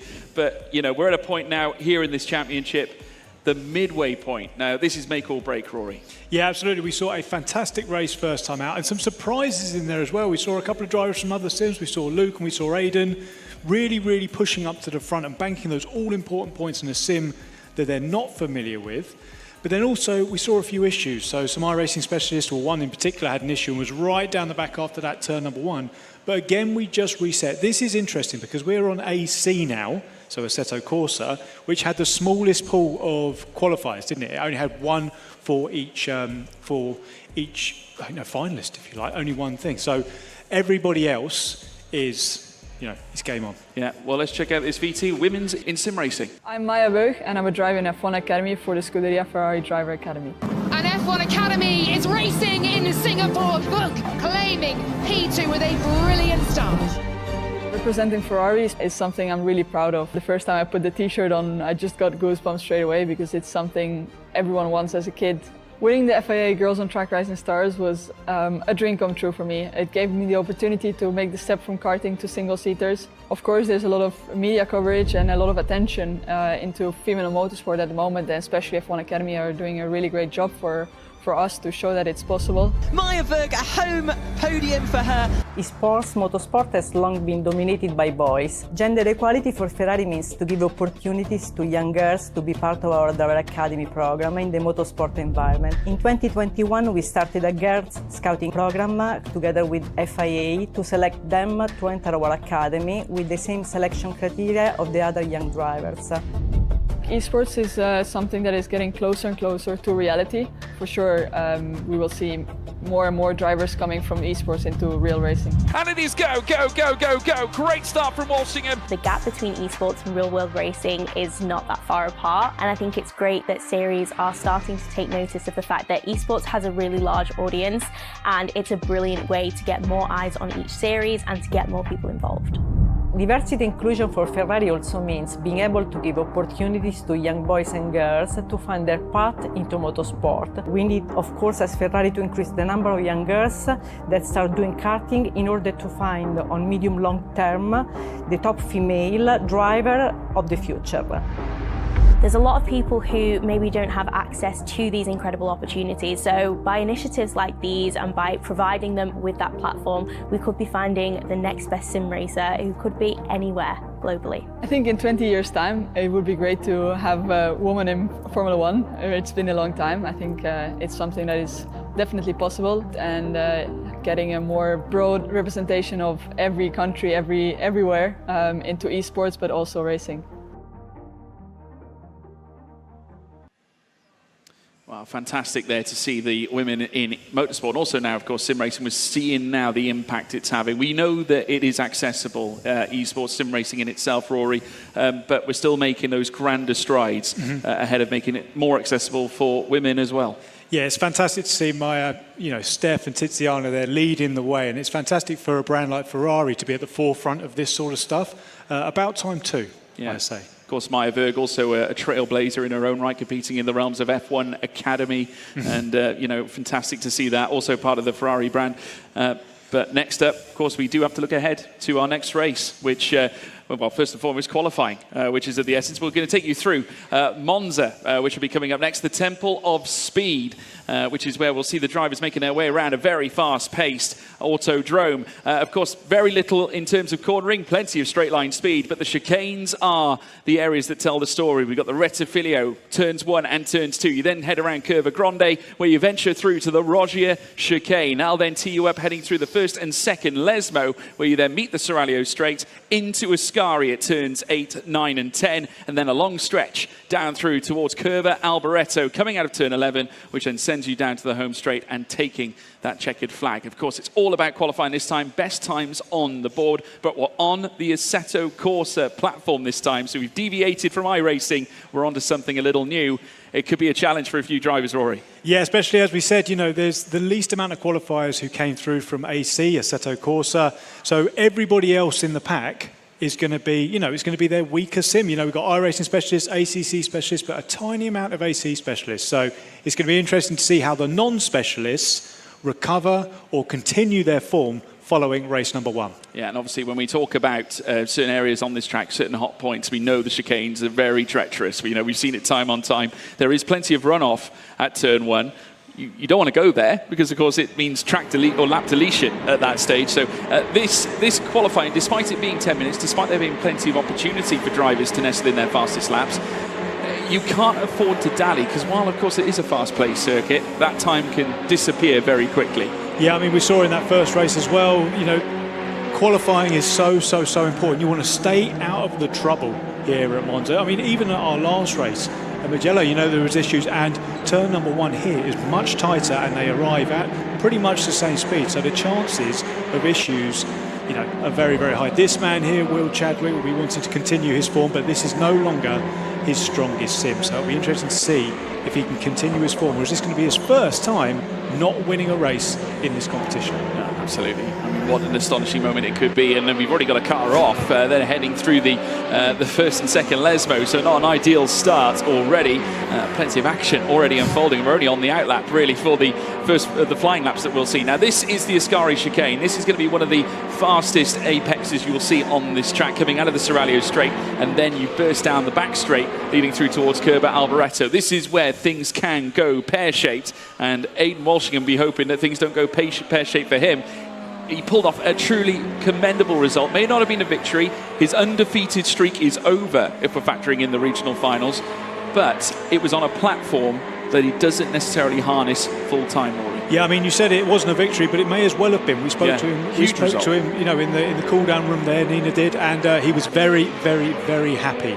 So, rightly so. Let's see how he does. Let's see how everyone does here as they all start their flying laps here at the Cathedral of Speed. Yeah, Aidan Walshingham is going to waltz down this long straight leading through towards the Rettifilio chicane. Turns 1 and 2 first. Obviously very treacherous. You need to be very, very careful about this portion of track because you can take the run off and it will lead to a time deletion. They need to ensure that they manage to measure their way through this very fast-paced circuit. As you can see, it gets quite narrow coming through turns 1 and 2, but it'll open up straight away, heading through towards Curva Grande. Underneath the banner, they will go then through towards the Roggia chicane. Now, this one, you need to be quite aggressive on the curbs, but whilst they can be your best friend, they can also be your worst enemy. Yeah, you've got to ride those curves. They're slow in, fast out here at this one. You want to get the car straightened up as soon as possible. You can power down towards Lesmos.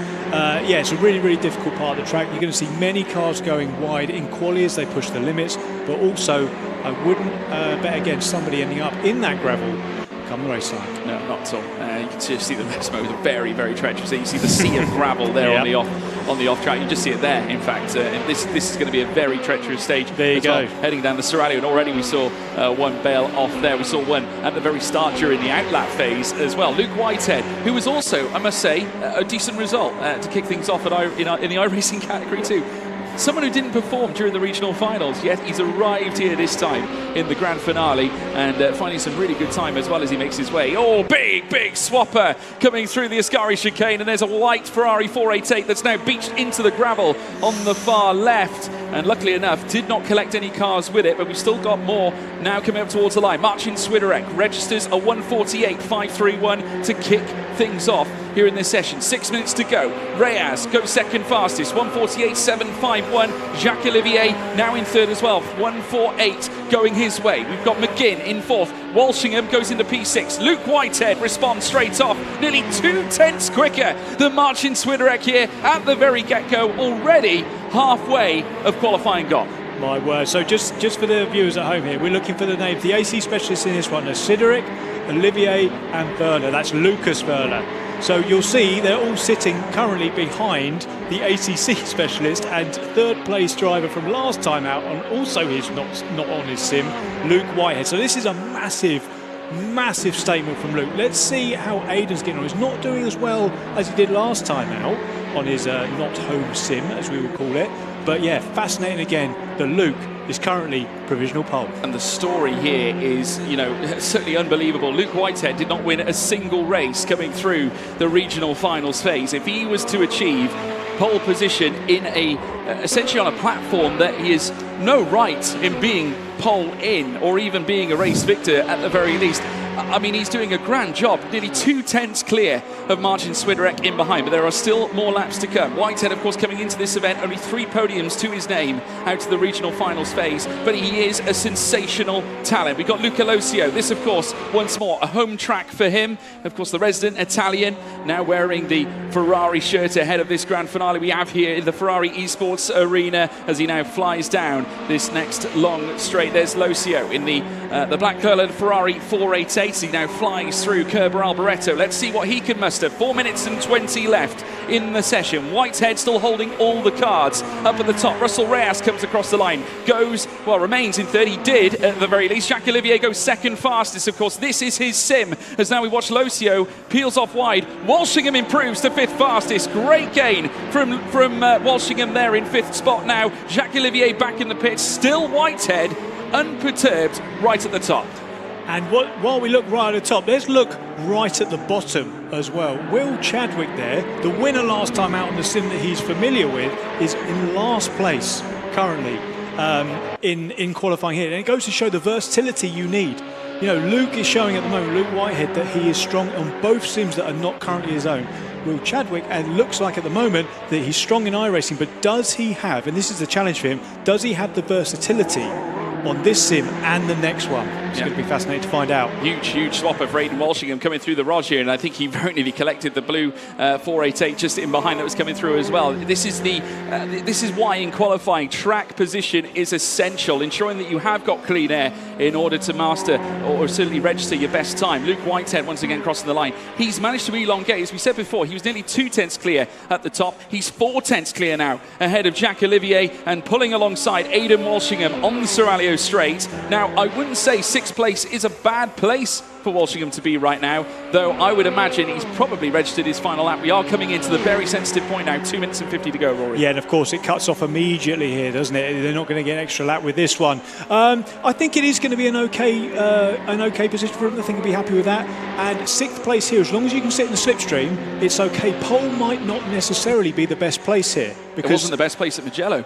Well, there we go. So, you don't want to be the one punching your way through the air for everybody else in the first place. So, it's going to be interesting. As everything has been so far, who's going to come away with the win in this one? Absolutely. Well, Russell Reyes has just gone second fastest, so he's unseated Jacques Olivier. Remember, Jacques Olivier, he qualified for this event on the Assetto Corsa platform. He is one of, certainly one of the favourites to come out of the Assetto Corsa variant here in the Ferrari HP Esports Series. He's now making his way up towards the line again. He's 4 tenths away from those at the top end as well. It's still Whitehead in charge and in control by 3, just over 3.5 tenths of a second to Russell Reyes. Olivier still stricken, 4 tenths down in 3rd place, unable to get closer. Yeah, and I think you mentioned Reyes there. He's a bit of a dark horse in this one because he was, I think he was certainly in the top 5 last time out. He was in and amongst it, wasn't he? He was quick in Mugello. I must say, finished extremely fast, and he's now showing it around the Temple of Speed. And the significance of that is he's an ACC specialist. So while Luke is getting all the plaudits right now, you know, we've got Russell Reyes right behind him there. Yeah, so confident as well. Luke Whitehead was one-handed coming out of the Ascari chicane. That speaks volumes here towards the bitter end of this flying lap. Of course, still holding on to that provisional pole position right now. That could all change, though, in a matter of moments. We're coming in to the final minute of this session. Last chance to dance here at the Temple of Speed. It's still Whitehead at the top of the tree. Verla now moves up to 5th fastest. Great lap there from Verla. He drops ahead of Igor Rodriguez, the Thrustmaster Community Cup hot lap winner, managed to qualify through that. There's Russell Reyes, he's back again. He's coming through Kerber Alboreto as well. His eyes pierced on the monitor now as he looks to fly down this long straight. Can he get closer to Luke Whitehead now? That timer is ticking. It's getting closer up towards the line. Can he find a little more? I think he might have found a little bit extra as he now makes his way down towards turn 1. He's within 2 tenths. Not close enough though yet. Yeah, I mean, that goes, I mean, I don't know if any of the other drivers are catching Luke Whitehead. They're waving while he's in pole position or not his own sim. But yeah, I mean, Reyes again, P2, you know, the quickest specialist on AC at the moment is Olivier in 3rd. This is absolutely incredible stuff from the ACC boys. Truly phenomenal. Olivier now in his own platform in AC, still not able to take pole, but he's 2nd fastest right now. He is still quicker than Reyes. 5 seconds now left here in the session before the checkered flag will come out and the final laps will be put into place. It's still Luke Whitehead in control and in charge. Russell Reyes digging deep in these bitter stages. Moreira has popped into 5th fastest as well. There is Luke Whitehead. He's up on his time. He's nearly 2 tenths up already. Now coming through, but he's made a huge error. Colossal error for Luke Whitehead, where he could have gained 2 tenths. He puts on a bit of a... Oh, yeah, thumbs down, Luke. Yeah. You bet your bottom dollar, my friend. That will not lead to an improvement. He could be vulnerable. There's still cars to cross the line as Alvarado goes 9th quickest. Yeah, I mean, just there's no real pressure for Luke. You can see it in his face. Like, I've seen this guy race so many times, and he's never been that relaxed here, waving at the camera, putting a thumbs down. That shows what his mindset is. He must be full of confidence following his first result out on ACC. And now to be in here, you know, and then we move into ACC afterwards, he is going to be one to watch.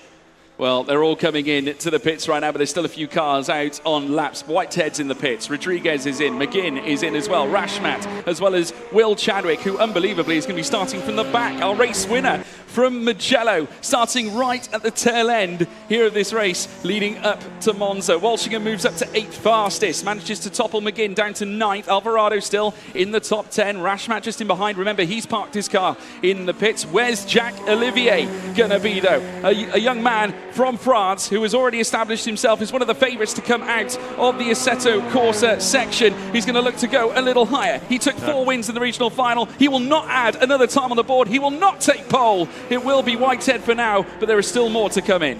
Luke Whitehead, the man who has certainly tried his best to, you know, to obviously hustle his way through the regional finals phase. It did not go well through the regional finals, Rory. Only 3 podiums in 6 races, but he's on pole, unbelievably, against the grain here, Rory. The irony is quite unbelievable, isn't it? Is that he struggled on his own sim at home, and in a LAN environment in sims that he doesn't play each and every day. He's doing really quite well. Sensational, really. I mean, to bounce back like he did. I mean, the performance of the first race wasn't bad. I mean, it was iRacing. Yeah. ACC's the final race. So, yeah, we'll soon find out. Anyway, we can join Nina J. Paul. She's with the drivers. Thank you so much, boys. What a fantastic qualifying that was. I'm going to have a sneaky little word with Mr. Luke Whitehead over here. Luke, how are you, my friend? Hello. Yeah, I'm okay, thank you. I'm okay, all things considered. You're having a great tournament so far. You came third in your weakest sim title, and now you've qualified on pole for this second race. Who do you think is going to be your toughest competitor?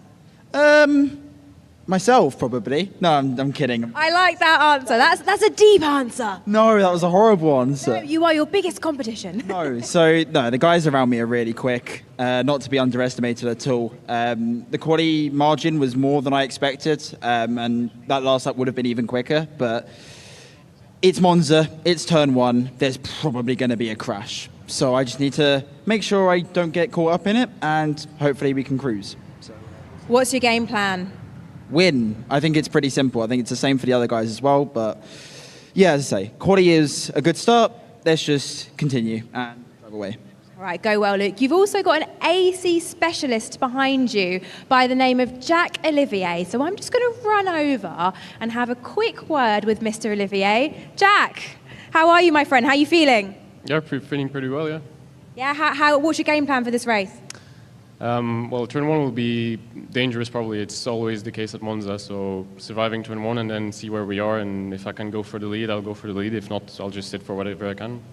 Get some good points. Who do you think is going to be your toughest competitor?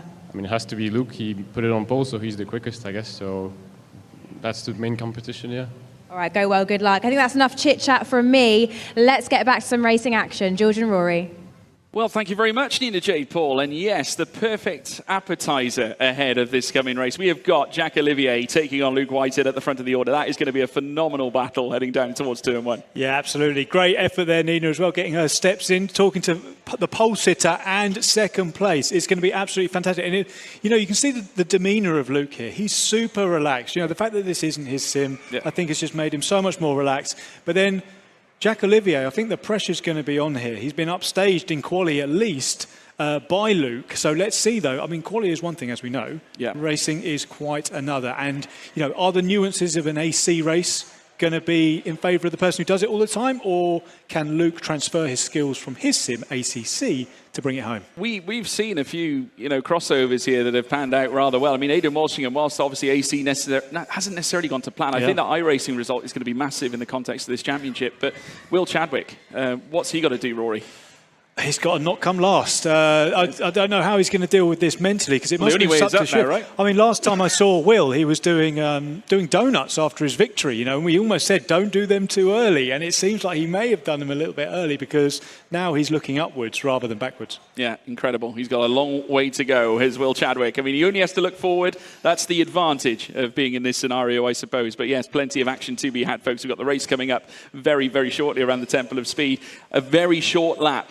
Rory, in terms, not necessarily short perhaps, but fast-paced. So it's short in terms of pinch points. There's not many. It's not like Mugello. I mean, it's technical, but it's not as technical as Mugello, and there's huge, massive braking points. There's massive pinch points on this circuit. I mean, we saw probably the biggest pinch point causing absolute carnage last time out. But this time there'll be people who are wanting to conserve their position. There'll also be people who are absolutely going for it. So my mouth is watering at this. I can't wait to go racing. Yeah, no, it's going to be a thrill ride, that's for sure. Obviously, major overtaking points generally considered around the Rettifilio chicane. That is where the brakes are pretty much anchored on for the drivers before they venture into the chicane, and obviously that is where they will look to obviously gain those positions. Not forgetting the Rogier as well. You can pick your spot, but what about the Ascari chicane, Rory? That's where things can get a little bit feisty. It can get extremely feisty because you've got to absolutely send it.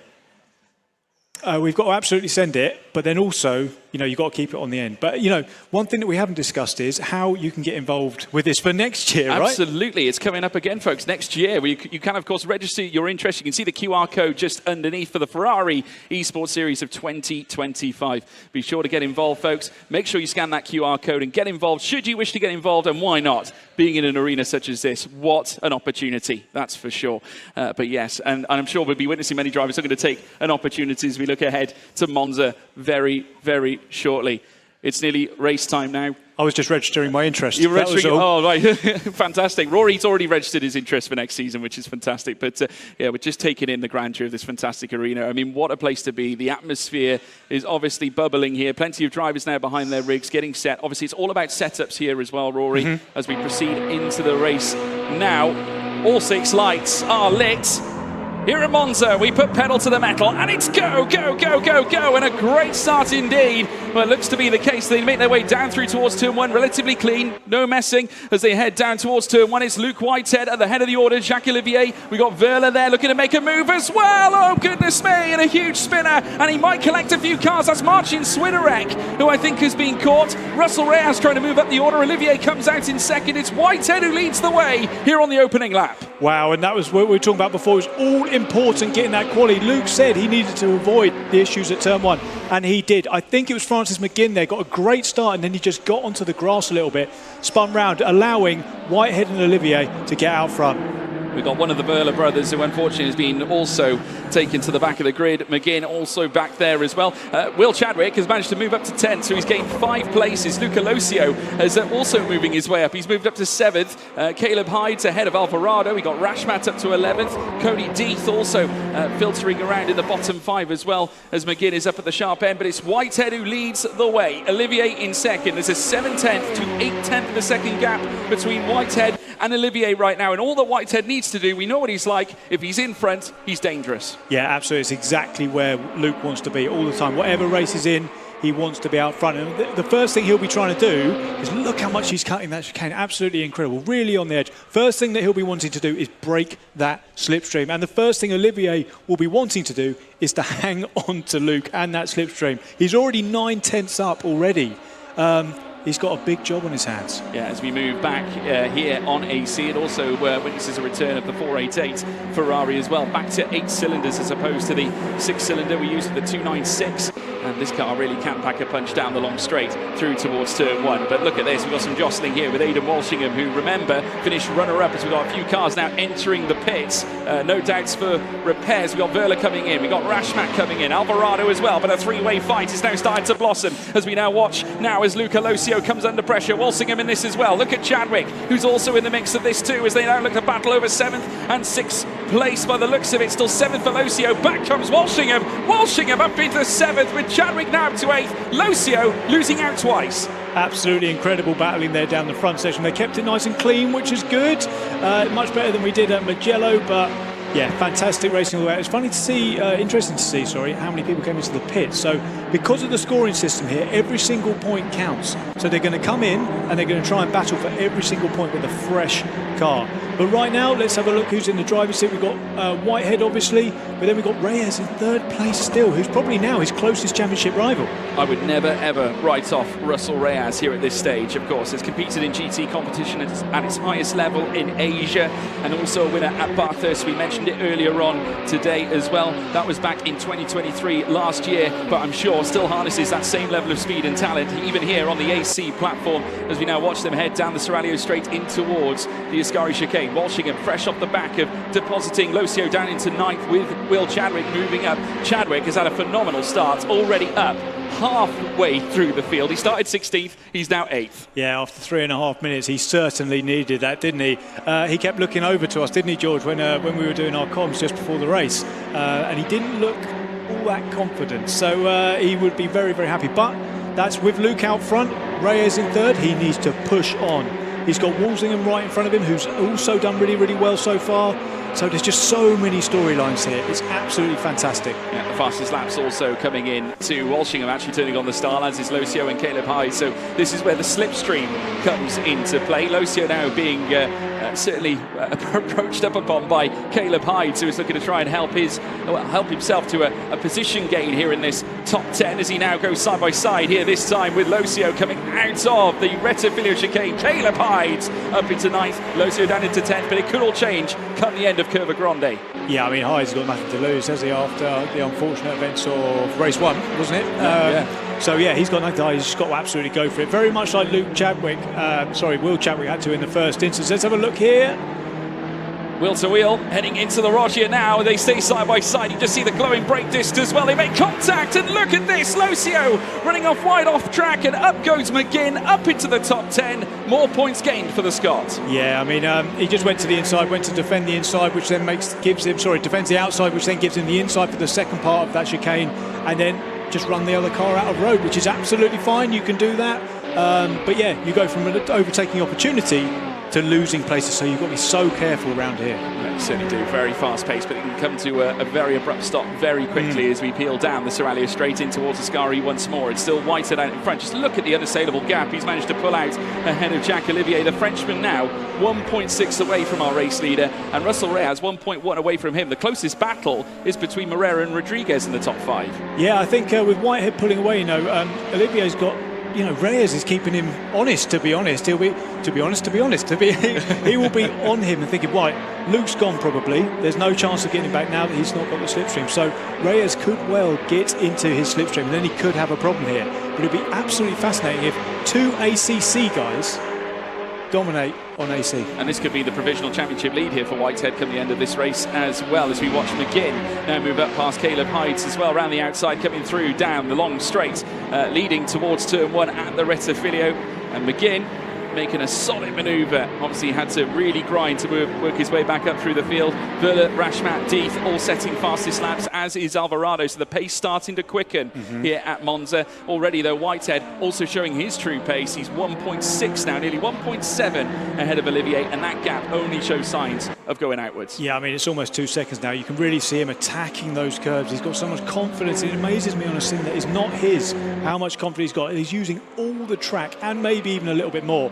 But you can see it visually here, the dominance of Luke. He's saying that he's had a wobble on the way out, kicks up the grass on the way out. Let's see what's going there, Rory, I have to say. There we go. Made his way out to the second Lesmo. A little twitch from Luke Whitehead coming through Lesmo too. Now that could have upset the balance, and he's lost a couple of tenths as a response. It's dropped into the 1.5s. It's not desperate at this stage. Obviously there's still a lot of work for Olivier to do, but he can't afford to have too many of those moments. And I would argue that that was the sheer matter of what led to his, I suppose, errors in the regional finals. That is what led to it. But a nice cheeky wave, we appreciate that. I was about to say, it probably shows Luke that he's mortal, around here, because he's been absolutely immortal. Like recently, he's just been doing so well. But, typical Luke Whitehead there, really nice and chilled, so charismatic.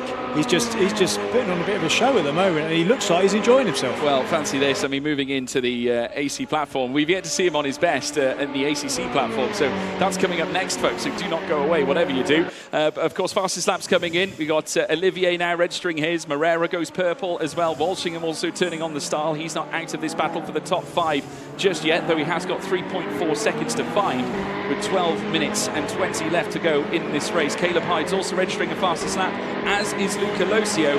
There is our Thrustmaster Community Cup Hot Lap Challenge winner. That is what brought into the dance here at Ferrari World, Yas Island, Abu Dhabi. Igor Rodriguez in the top 5, hunting down after Moreira. Yeah, he's showing why he should be here.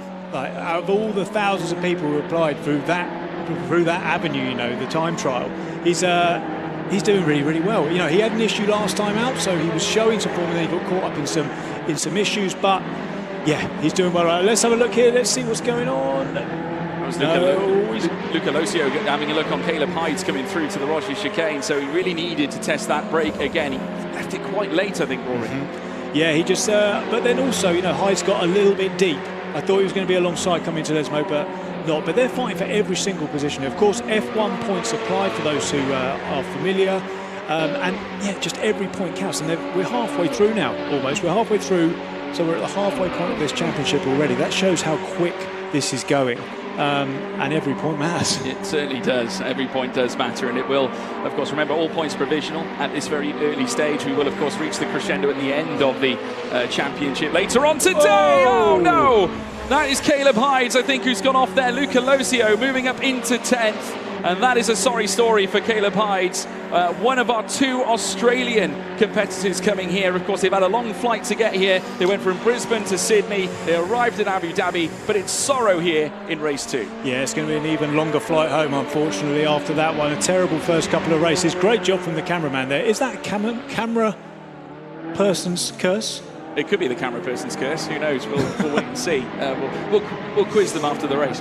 But yes, 10 minutes and 30 to go. At this stage, we're back with Igor Rodriguez. And if we want to talk about home nation pride, we of course mentioned the 2 Australians that were here with us as well for this championship. This man, Igor Rodriguez, has represented his nation of Brazil already in the past, where of course he took part in the FIA Motorsport Games 2 years after competing in it in 2022 for the first time, representing Brazil. He got pole position during win that event. He then competed again in 2024. He's also a Sprint GT champion in America as well, as we now watch side-by-side action again as McGinn comes together as well this time. He's got what looks to be, Will Chadwick for company, but it looks like Francis McGinn, a little grimace on his face as he makes his way around Lesmo 1. Yeah, the two EMEA iRacing boys, they're getting at it. They were at the front last time out, and now they're down in 8th and 9th place. So a definite fall from grace from these two.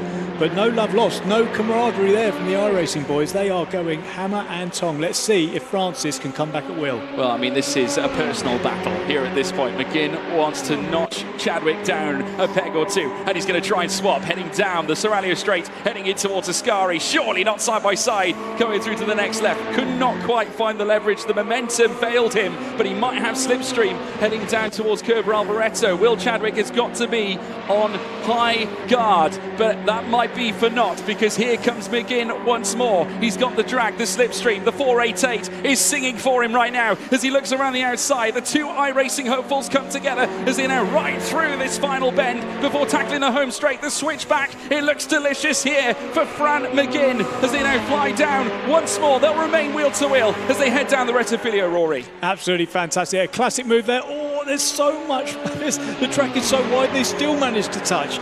But that's a classic move there. Make him defend the inside, then you can cut underneath. That gives you the inside for this first corner. Let's see if they keep it clean coming down. He's going to squeeze down. Committed to the apex, I must say, coming through towards turn one. McGinn, no, not quite enough in the locket. Chadwick defended it well, but they've still got Kerber Grande. This battle is oh so fascinating. A wry smile on the face of Will Chadwick. Bear in mind, they are both friends at heart, but where it comes to on-track action, it's brutal, and they will go together, heading down towards the Rogers chicane, as now McGinn goes on the attack once more, this time in his white Ferrari 488. Can he find the answer? Chadwick once again denying him, but that inside line, and they're going to go 3 wide with Luca Locio. Now looking around his car, he's eyeing into the fire, but McGinn with that tiger line coming through Lesmo 1. He's found the answer for sure. He topples Chadwick, moves up now into the top 8. Absolutely fantastic racing there, and something tells me this is not over, George, at all. We've got Locio as well joining the party, of course, so we're going to go 3. We're going to have a battle for 3, 4, 8th place. Absolutely fantastic battling the whole way through the field. Yeah, truly stellar indeed. Chadwick answering back, though. He's back up into 8th, coming into Ascari out of the Seraglio Straight, but it's not over again. They have been battling throughout the entirety of this last lap, and it's set to continue. And instead of just 2 cars, we're making it 3. And there's an Italian looking to take the best possible result at an Italian circuit such as Monza, an iconic circuit that has been around since 1921, as we now watch them go side by side. Going through Alvaretto, McGinn is round. Oh, my goodness me. And Will Chadwick just taking a look, wondering what was going on. He took a brief look, a puzzled look on his face. No puzzles for McGinn. He knows where he lies. He is now in P11. Yeah, McGinn tried that one again, but this time Will Chadwick was smart, and he just parked it on the apex. But Will Chadwick cannot rest for long, because he's got a challenge already from Locio here. He's going to come try and go down the outside, which will give him the inside for the second part. Will goes deep. Oh, I think he's going to have to let that one go. Yeah, that could be one for the stewards later on, folks. We'll have to wait and see. Remember, every single position pays out points, which means every result is provisional right to the very end of this championship. But anything can happen. Anything can change here at this very early stage. It's 6 minutes and 20 left here in this race. It's Whitehead up at the top. He's extended that lead out to 3 seconds. It is then 2.5 between Reyes and Olivier. Olivier still putting on a great show, holding on to the delta between he and Reyes, with Rodriguez languishing 2 seconds behind Reyes, with Moreira down in 5th as well. And Aidan Walshingham, I've got to give a quick hat tip to him. Remember, he was quite far back behind Moreira and Rodriguez not too long ago. He's since brought that 3-second gap in to 2 seconds. Yeah, it's going to be interesting to see how this one pans out. Luke out front, he's just going to be an autopilot right now, I'm sure, trying to bring this one home. And then it's kind of like just 3 seconds, 2 seconds, and then another 2 and another 2. So I think to see what Aidan can do here, the rest of them seem to be pretty much status quo. They're going to stay where they are. All the action is back in the pack. But yeah, Aidan's had a really nice quiet race, which I think he'd be very happy with. Silent but deadly. I think it has to be said. But phenomenal effort on part of Hayden Walshingham. Again, not his favoured sim. Of course, his one will be coming up later on when we go to Misano for the final race of the day. As we now watch them head through Kerber Alboreto again this time. Fastest lap for Walshingham, who's once again finding more time here at this Monza circuit. There's some really hefty gaps in between the lot of them here now. It's starting to expand. The closest gap we have got is between McGinn and Rashmat as we now take a look. Now that is Verla, who is sat on the right-hand side. He said no go, his car is in the pit. He will not be back out again. He is in the box, will not be continuing. Of course, he was a very early retirement in this race. Sometimes it just doesn't go to plan. That's racing, George, isn't it? That is racing. Sometimes you're the winner, sometimes you're the loser. But for most of the time with these guys, they're the winner. That's why they are here, because they've won absolutely everything to this point. So it's interesting to see their reactions when they have these issues. But he's taken it reasonably gracefully, but we can say goodbye to him for this one. Yeah, unfortunately we do, at least for now. But Verla will be back. He's still got his brother out on track at this moment in time, who's currently sat in 10th place just behind Will Chadwick. 3.7 though Verla's got to find on Chadwick. So it's a fight for the brotherhood, I think, at this point, as we now watch them race around this Italian circuit. The tempo of speed lighting up once more with 4.88 here with 4 minutes to go. We're just seeing Walshingham from the rear. You can just get a glimpse of exactly the intensity behind the wheel with the high level of force feedback these drivers are receiving. They've got to try and control these cars around a very fast-paced circuit, and adding this essence of the car to that mix as well, with the furore in the wheel turning and twisting. You've got to try and keep hold of it, control it, maintain the pace at the same time. It's a lot to juggle, Rory. Yeah. I mean, it helps. They've got some good kit there. They've got the Thrustmaster direct drive wheels that they're using, so they're feeling every single little bit that this car is giving. All the feedback's coming through. Anytime they've got extra grip, that they're losing grip, they're feeling it all. And you can see them working. As we said in the last race, it looks smooth out there in this nice cinematic replay. But behind the wheel, these guys are working so hard to drive as quickly as they can whilst keeping it out the wall. Yeah, absolutely. You've got to give them credit for this. It's a true testament to their ability. Luca Losio registering his fastest lap, and Verla also registering a faster lap as well. But at the moment, it's still Whitehead at the top of the shot. Walshingham 1.5 to 1.4 now behind Moreira at this stage. There's Whitehead right at the top of the shop, 3.1 to the good ahead of Jack Olivier. It's just been a dominating performance here so far, Rory. Quite scary considering we've got ACC next. Yeah, quite scary indeed. And if you just look at his championship rivals, let's just take a quick look at that. We've got Walshingham in 6th, so he's going to have a fairly large gap on him.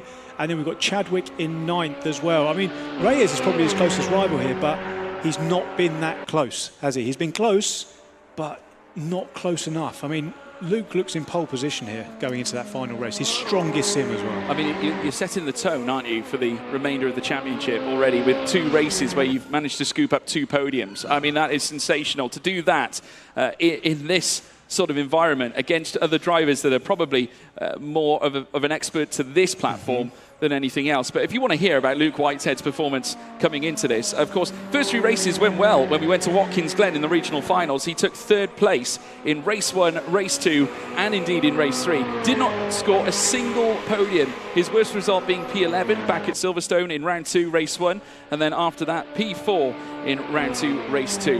That was his best result to date until this point, where of course he got P3 in our last round back, of course, at Mugello, and now here this time racing at Monza. He looks set for a race victory. But astonishing scenes. Whitehead, as I said, the redemption arc coming into play.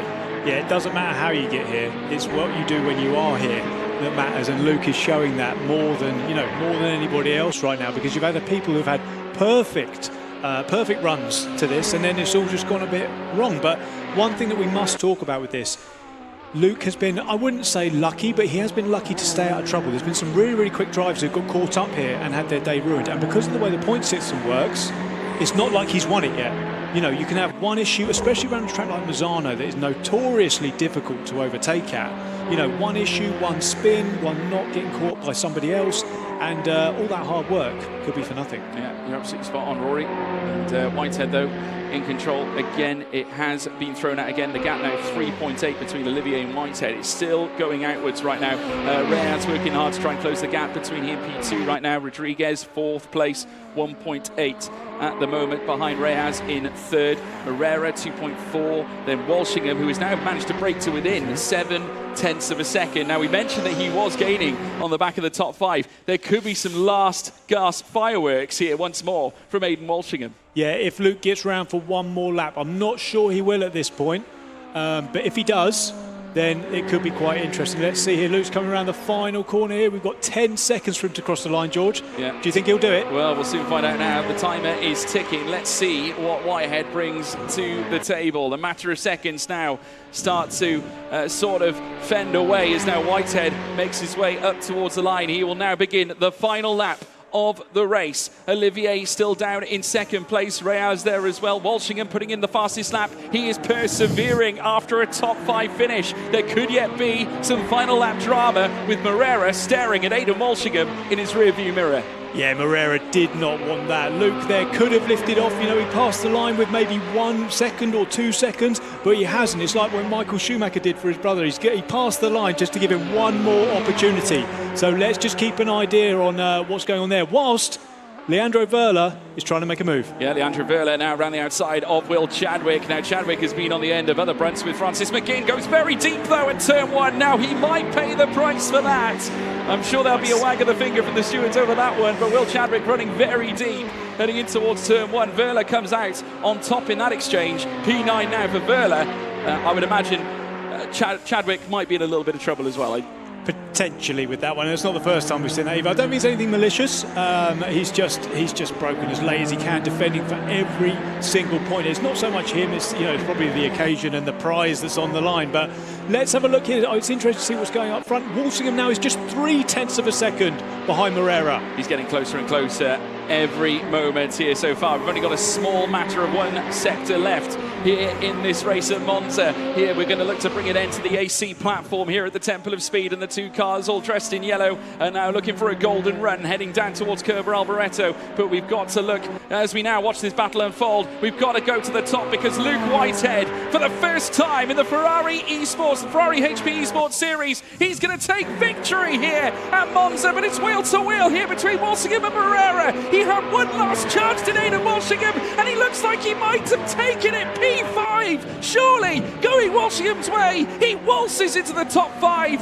Fabulous effort from Aidan. It's P2 for Jacques Olivier. Russell Reyes in 3rd. Absolutely incredible there. The ACC boys that we were talking about in the first race, Luke Whitehead cruises, I think it's fair to say, to a P1, and then Aidan Walshingham on the very, very last corner does just enough and gets himself a few more championship points. Some Will Chadwick style donuts there from Luke Whitehead. A pleasure to watch as always, and that's a result he's going to absolutely love heading through to the rest of the championship. Truly phenomenal. Fantastic effort from Whitehead. That's exactly what he needed. That's his first win, unbelievably, in this championship, if we're factoring in regional finals as well. I mean, what does that mean, Rory? What a statement. Well, I mean, it's just been an absolute, from a championship point of view, domination at this point. He didn't do so well in the first race, but he got P2, was it, or P3 in his, anyway, got podium, and then to come back with that, almost, we're feeling like almost his hard work is done here. Not on his platform, but he's had two, he's had two, podium place finishes in not his strongest platform. So this is huge for the championship, Rory. Yes, I mean, most of our finalists have come from ACC, so it's probably going to be the most competitive game.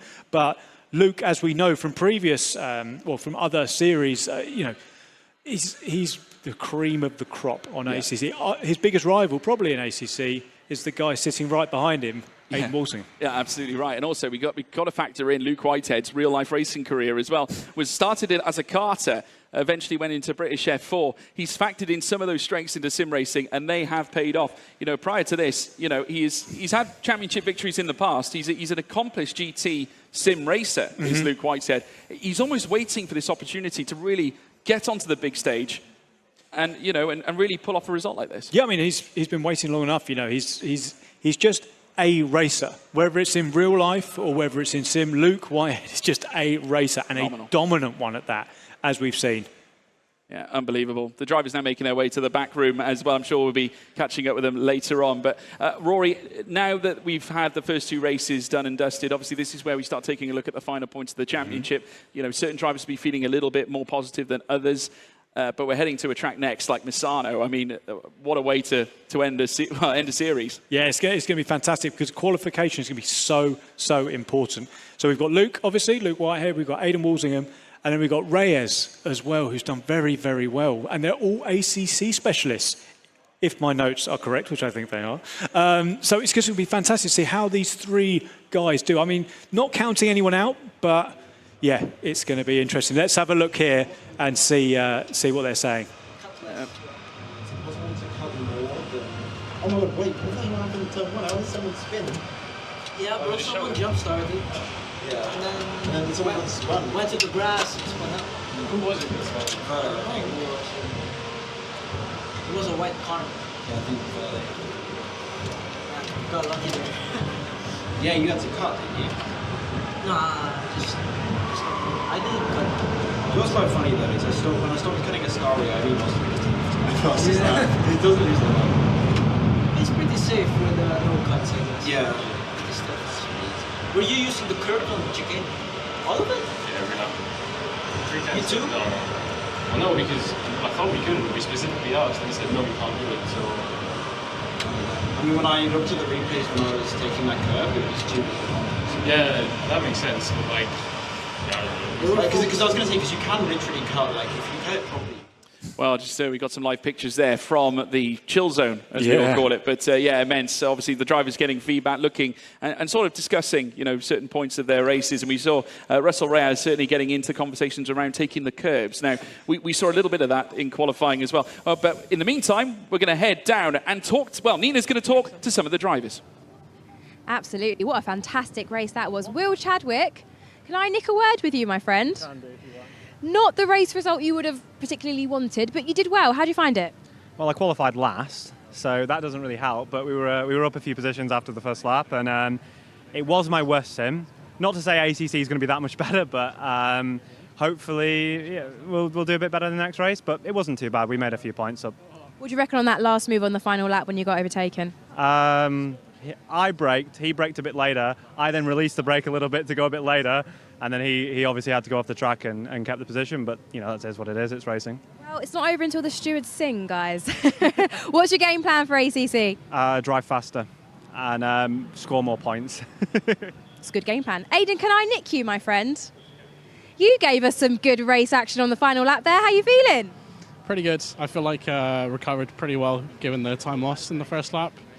There was a lot of moving all over the place and I dropped back a couple of spots, but over the race, just laid down a lot of consistent laps and just kept focused on trying to recover 1 or 2 places, just because 2 points is a lot of points when it's only 3 races. So yeah, just pushed really hard and managed to catch Fidel in the last corner, which was wicked and a lovely move, if I can say so myself. All right, thank you, Aidan, and now back to the boys. Thank you, Nina. I feel safe as well. I mean, it has to be safe. But yeah, no, it's wonderful. Looking forward to the rest of the festivities. Still got a fairly long way to go, but naturally we could talk a little bit about the race, a few reactions as well. Aidan Walsingham taking it all in his stride. Will Chadwick, seemingly, I think, still content. Yeah, I mean, he was quite happy, wasn't he, with what he did, and he's sort of come to terms with it. He just needs to drive faster. It was a great mentality to have, not taking too seriously in terms of having to beat himself as well mentally. So he knows he hasn't done what he needs to with that, but he's going to give it his all in ACC. So, yeah, fair play. Well, let's take a look at the results, because I think this is what the people are going to want to see. So let's take a look. We have got provisional standings here, folks. Luke Whitehead on 45 points now. We did mention that the 2 first results are going to be key in this, should we say, penultimate race of the series. Aidan Walsingham in second place on 38. Still very close between those two, who both harness their best form on ACC. It'll be a fascinating battle between those two. Russell Reyes in third. He's also had 2 stellar races, 36. He's 2 points ahead of Jack Olivier, who probably would have wanted a little bit more out of his AC race, but we'll see what he can do in ACC. Will Chadwick, after starting from the back, he fought his way into the top 10. He's 5th on 32. We got Francis McGinn on 23, 1 point clear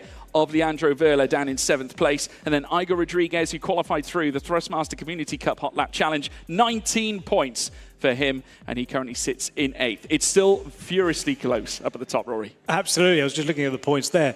There's only 7 points between Luke and Aidan. Yeah. 25 points to 18 for second. So it could be a case of if we could have a draw here. It could have a draw on points. It could be absolutely incredible. I'm sure Russell Reyes and the others will have something to say about that, but the top 3 are all ACC guys, and we're going to ACC. Yeah, I tell you what, it's coming down to the bitter end, folks. And of course, we want to see really how all this is unfolding. And we've got provisional points, obviously, to show you. We can just sort of give you the build-up as we now look ahead to the final race of the day. In Formula One, you see the cars and drivers and hear the roar of the engines. But behind every thrilling race is the unseen power of data. Having a cybersecurity partner you can trust to protect your digital life is crucial. Our data is protected by Bitdefender, a global leader in cybersecurity. I'm excited to have Bitdefender riding with me for the 2024 season. I hope to see you there.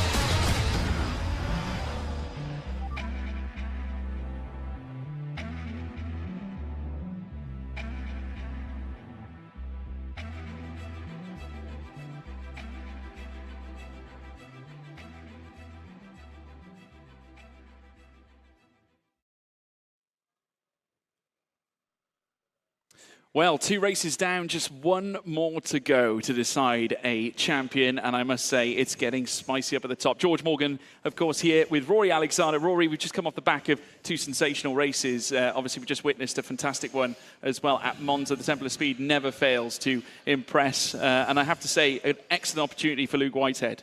Oh, he's in pole position, so to speak, right now. He has done an absolutely fantastic job so far, especially on sims that are not his. I mean, to be honest, Monza never delivers, but never doesn't deliver. And this championship has never not delivered so far. It's been absolutely fantastic all the way through. I can't wait to see how this one ends. Yeah, it's going to be fascinating as well. Obviously, it's been a long road for many of the drivers to obviously get here to this fantastic event. And it's all about to come to a final end here as well very shortly. Obviously, we've got Misano coming up next, a very technical circuit with a couple of straights thrown in as well. But in the meantime, we can have a look at what has really brought the drivers to the dance. Let's take a look at boot camp.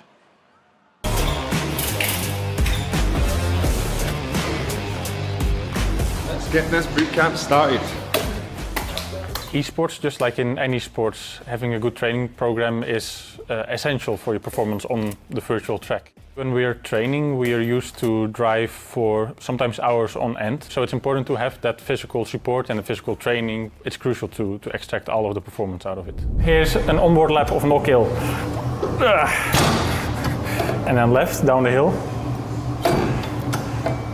And over the chicane. Purple sector 1. Direction change is a bit difficult. More passion, more energy. The more you do those reaction tests, the more comfortable you are with the reflexes and reacting quickly. And that's something we need as esports drivers, avoiding a car on track, catching a snap of oversteer, for instance. And as the race goes on, if it's a 24-hour race, you need to hold that concentration as well. And so the more you're used to being quick with reactions, the more you'll be able to keep that going throughout a long race, for instance. To be able to extract the best out of myself, I usually do a stint and do a lot of laps. Then take a break, for example, do some physical training in the gym to clear my mind. And then after I get back home, my mind is, well, sort of reset and I can get back into the sim and drive better than I did before and probably improve way more than if I would sit in my rig 6 hours in a row. The data in the real world and the sim world is exactly the same. It's even the same program that we use. Maybe 10 years ago, maybe data wasn't quite the thing. These days, every session, there's data, comparisons. If you're not using it, you're probably going to be a few tenths off, so it's a very important tool. To be at the facility, walk through these sports and be at the esports arena, it really makes you feel privileged and honored, but at the same time makes you feel at home as well and being motivated to try your absolute best for the team. So it's a really, really cool feeling to be part of the team.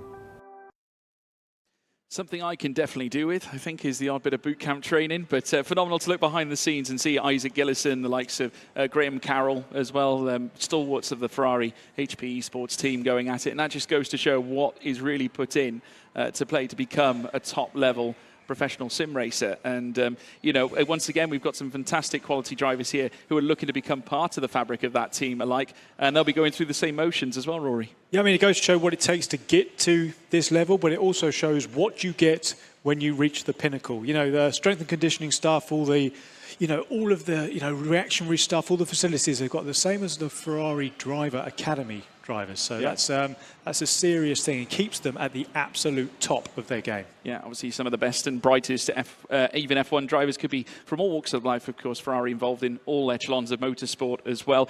But yes, you know, obviously boot camp, very essential to the development of racing drivers and sim racers as a whole. Of course, we can look ahead as well. Coming up, we do have another race to bring you. Misano is now just around the corner. Qualifying will be kicking us off first. First and foremost, though, Misano, Rory. Let's talk about this as a track. We're going from Monza, the Temple of Speed, into something with a little bit of straight line speed, but also a lot of corners. Yeah, we've kind of had like the medium technicality at Mugello, then we've had a little less higher speed technicality at Monza, and now we're going super technical with Misano. So it's a wonderful blend through all of these Italian circuits, and there you go, George, you can talk us through it. Yeah, 4.200 kilometres, that's 2.610 miles. It takes you through turns 1, 2 and 3. You've got a soiree that takes you through to a very progressive hairpin at Rio at turns 4 and 5. Turn 6 takes you down a long straight towards turn 8 and in towards turn 9. You come out of Tramonto at turn 10, curve 1 into 11, and then 12 and 13 into Caro Corner at turn 14 as well. You've got the final corner then coming through Misano that sends you down the long straight and tees up yet another lap. A fast track in many ways, but also carries its slow sections. The hairpins could provide opportunity here, Rory. And trepidation, probably, trepidation. George, as well. We've seen trepidation. Earlier.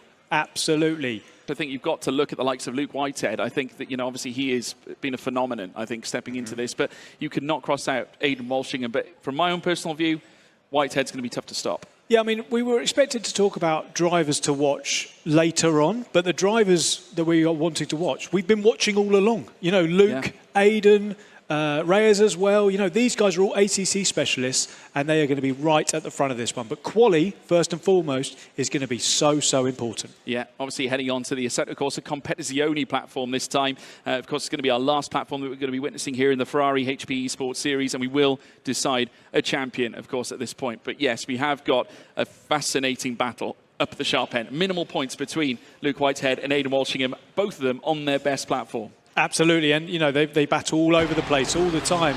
And we're going to jump straight into quali here, George. I was going to say, though, just one point of note. If Aidan comes first, this is a big if, and Luke comes second, they will be drawing on points. Correct. It's going to be amazing. It is going to be very tight. Of course, Aidan Walshingham, no stranger to success, much like Luke Whitehead as well, was a GT3 Championship runner-up earlier on this year. We'll look to go from runner-up to champion this time, and what a championship to win as well, being here at Misano. Of course, very among the fabled of GT3 competition is this track. We've seen it across at the very highest level, and once again seeing it at the highest level here in the Ferrari HP Esports Series. There's Luke Whitehead, your current provisional championship leader. He's accrued the most number of points throughout the course of this championship run so far, which is unbelievable to think when you consider the harsh nature of the regional finals. Not a single victory, 3 podiums that were all achieved in the first round. He went to Silverstone, however, and it all became unhinged. An error in the first race. He had to fight tooth and nail to get himself back up the order. He has remembered that, and he has used it, harnessed it, and illustrated that with incredible performances here to kick off the grand final. Absolutely, and we're back in the 296 for this one. The 6-cylinder version of the Ferrari. We're going from 8 to 6. Yeah, absolutely fantastic. We're going to need it through this twisty circuit as well. We will. Yeah, it's just fascinating to see. Luke is going to be second in this train here, so he's the second car out on track. So we're going to see early doors his marker. The question is going to be is he going to continue his fine qualification form in his own sim? I think we're going to see a different Luke in this. I'd be very surprised if he's as relaxed with this one, because he's expecting to do well here. So let's see if he's smiling, waving, thumbs up, thumbs down at the camera Let's see. There's a grand level of expectation here on the part of Luke Whitehead. He's currently sat in P11. Obviously, we're waiting for the first times to come on in. 7 minutes and 15 left in the session. A very fine threshold here. If you miss one chance, you might blow it entirely. Obviously, it doesn't take a lot. You just see the menacing gravel trap on the outside as well. We saw what happened at the Lesmo. We saw it at Mugello as well. Once again, a huge gravel trap. That can very easily throw a driver off, and there's not a lot of runoff there, Rory. No, you've got to hang on just to the rumble strip there. You can't go one little pixel over, otherwise your lap time will be deleted and you will be starting in a sub-optimal position, that's for sure, which you do not want to be doing around here. Even we're seeing now, traffic is going to be a thing in quali. Yeah, absolutely. It's going to get congested, especially when we factor in some of the hairpins. Oh, yeah, massively. Let's see, though. So Alvarado's first across the line, 33.3. Luke's gone top. Yeah, 3/10 quicker, over 3/10 quicker. Ivan Rodriguez now, or Iker Rodriguez, I should say, second fastest, 2.5 tenths quicker, or just behind Luke Whitehead, but quicker than Rodriguez by a very slender margin. In fact, it is so slender, it's at 22 thousandths. Alvarado now down in 4th, Rodriguez ahead of him. We've got Verla down in 5th as well, just ahead of his brother at this stage. So it's Leandro and Lucas bound together in Ps 5 and 6, with Fran McGinn in 7th as well, who probably would have wanted a little more from his iRacing exploits earlier on at the very start of this championship run here in the grand final. Russell Reyes 8th fastest, Fidel Moreira in 9th. Will Chadwick not getting the best of starts. He's 2.1 off the top and straight back into the pit, with Caleb Hydes now 11th fastest. We still yet to see Walshingham, who is one of the favourites here on this platform. We're riding on board currently with Lucas Verla, who is looking to try and garner every little bit of delta he can as we now watch him make his way through down this next straight. Let's see if he can topple Luke Whitehead and take charge. Obviously, we haven't seen too much from the Verla brothers so far, but there's more in the offing here. Yeah, I'm just trying to think. He still hasn't put in a time yet, but tell you who has put in a time is Reyes, and he's 7 tenths off at this point. So one of the championship rivals of Luke Whitehead has dropped down. Well, dropped down now. It's not where he needs to be in 9th place. I don't know what's going on with Aiden. I'm trying to have a look here. Whereabouts is he? Not really sure. Marcin Swiderek, though, second fastest. Great lap. Well, good job by him. An AC specialist. Yeah. Nicholas Alvarado goes fastest. Luke Whitehead takes it back, and look at that delta. Nearly 6 tenths of a second quicker than anybody else. Aidan Walshingham arrives. 18 thousandths between the top two. That is truly sensational. Luca Losio goes 3rd fastest, just beyond a 10th and a quarter, just under 1.5 tenths. Truly astonishing by the Italian, but it's all about the top two. It's the top two we thought would feature up at the top, the two championship contenders, and they're 18,000 separated. Yeah, Aidan Walshingham made us wait for it a little bit, didn't he? But then he delivered 0.018 away from Luke there, and then just Reyes still 8 tenths off. So is someone dropping out of the race here? Are we seeing this? Could it be just the top two here? Aidan and Luke going toe-to-toe. Absolutely phenomenal. We're still yet to see Cody Deeth for the Orash Mat, as well as Jack Olivier, who came back after a P2 back at Monza. Luca Losio, though, who I'm sure will be absolutely thrilled with that. Great grand showing. Of course, the top three all representing the ACC side. Is there a car? There's a car in the gravel. Not quite sure who that is. Is that Aidan Walshingham? Because he is in a yellow. He's a yellow one. 296. Blue flags being waved to allow all the other cars through. This is not ideal because we've only got 3 minutes and 45 to go. Yeah, he's not going to want that, even just if it is indeed him. It's just from a confidence point of view as well, because Luke has been unshakable at this point. We haven't seen him on camera so far, but it'd be interesting to see how he is dealing with this. But, you know, he's continued where he's left off, but by a whisker. Yeah, minor fraction. Luke Whitehead has managed, though, to raise the stakes. He's gone over 2 tenths faster than Aidan Walshingham. Another fantastic lap from the Brit. And bear in mind, he could become the first Brit to win this title since Jonathan Riley back in 2022. That is 2 seasons ago, if you factor in this one as well as the one prior. Of course, remember last season in 2023, we had 3 champions with Luca Giacomin, as well as Gergo Boldi and Isaac Gillison, who is, of course, here today in this finale that we have here at Ferrari World Yas Island Abu Dhabi. Aidan Walshingham still working hard to try and rein in the delta. 2 minutes and 50 still to run. Yellow flags have been waved, but nothing that will, I suppose, perturb Aidan Walshingham at this stage. He's looking to dig deep, needs to find every little bit of delta he can find in order to challenge Whitehead at the top of the order. Yeah, it looks like he's going to have this lap and maybe one more. He might be able to squeeze in. Yeah, I think it's going to be one more, but he's going to pull off by the looks for this. I don't know if he's just trying to find some lap time, or is he going to come in and then go for one more? Let's have a look. It looks like he's going to come in for one more.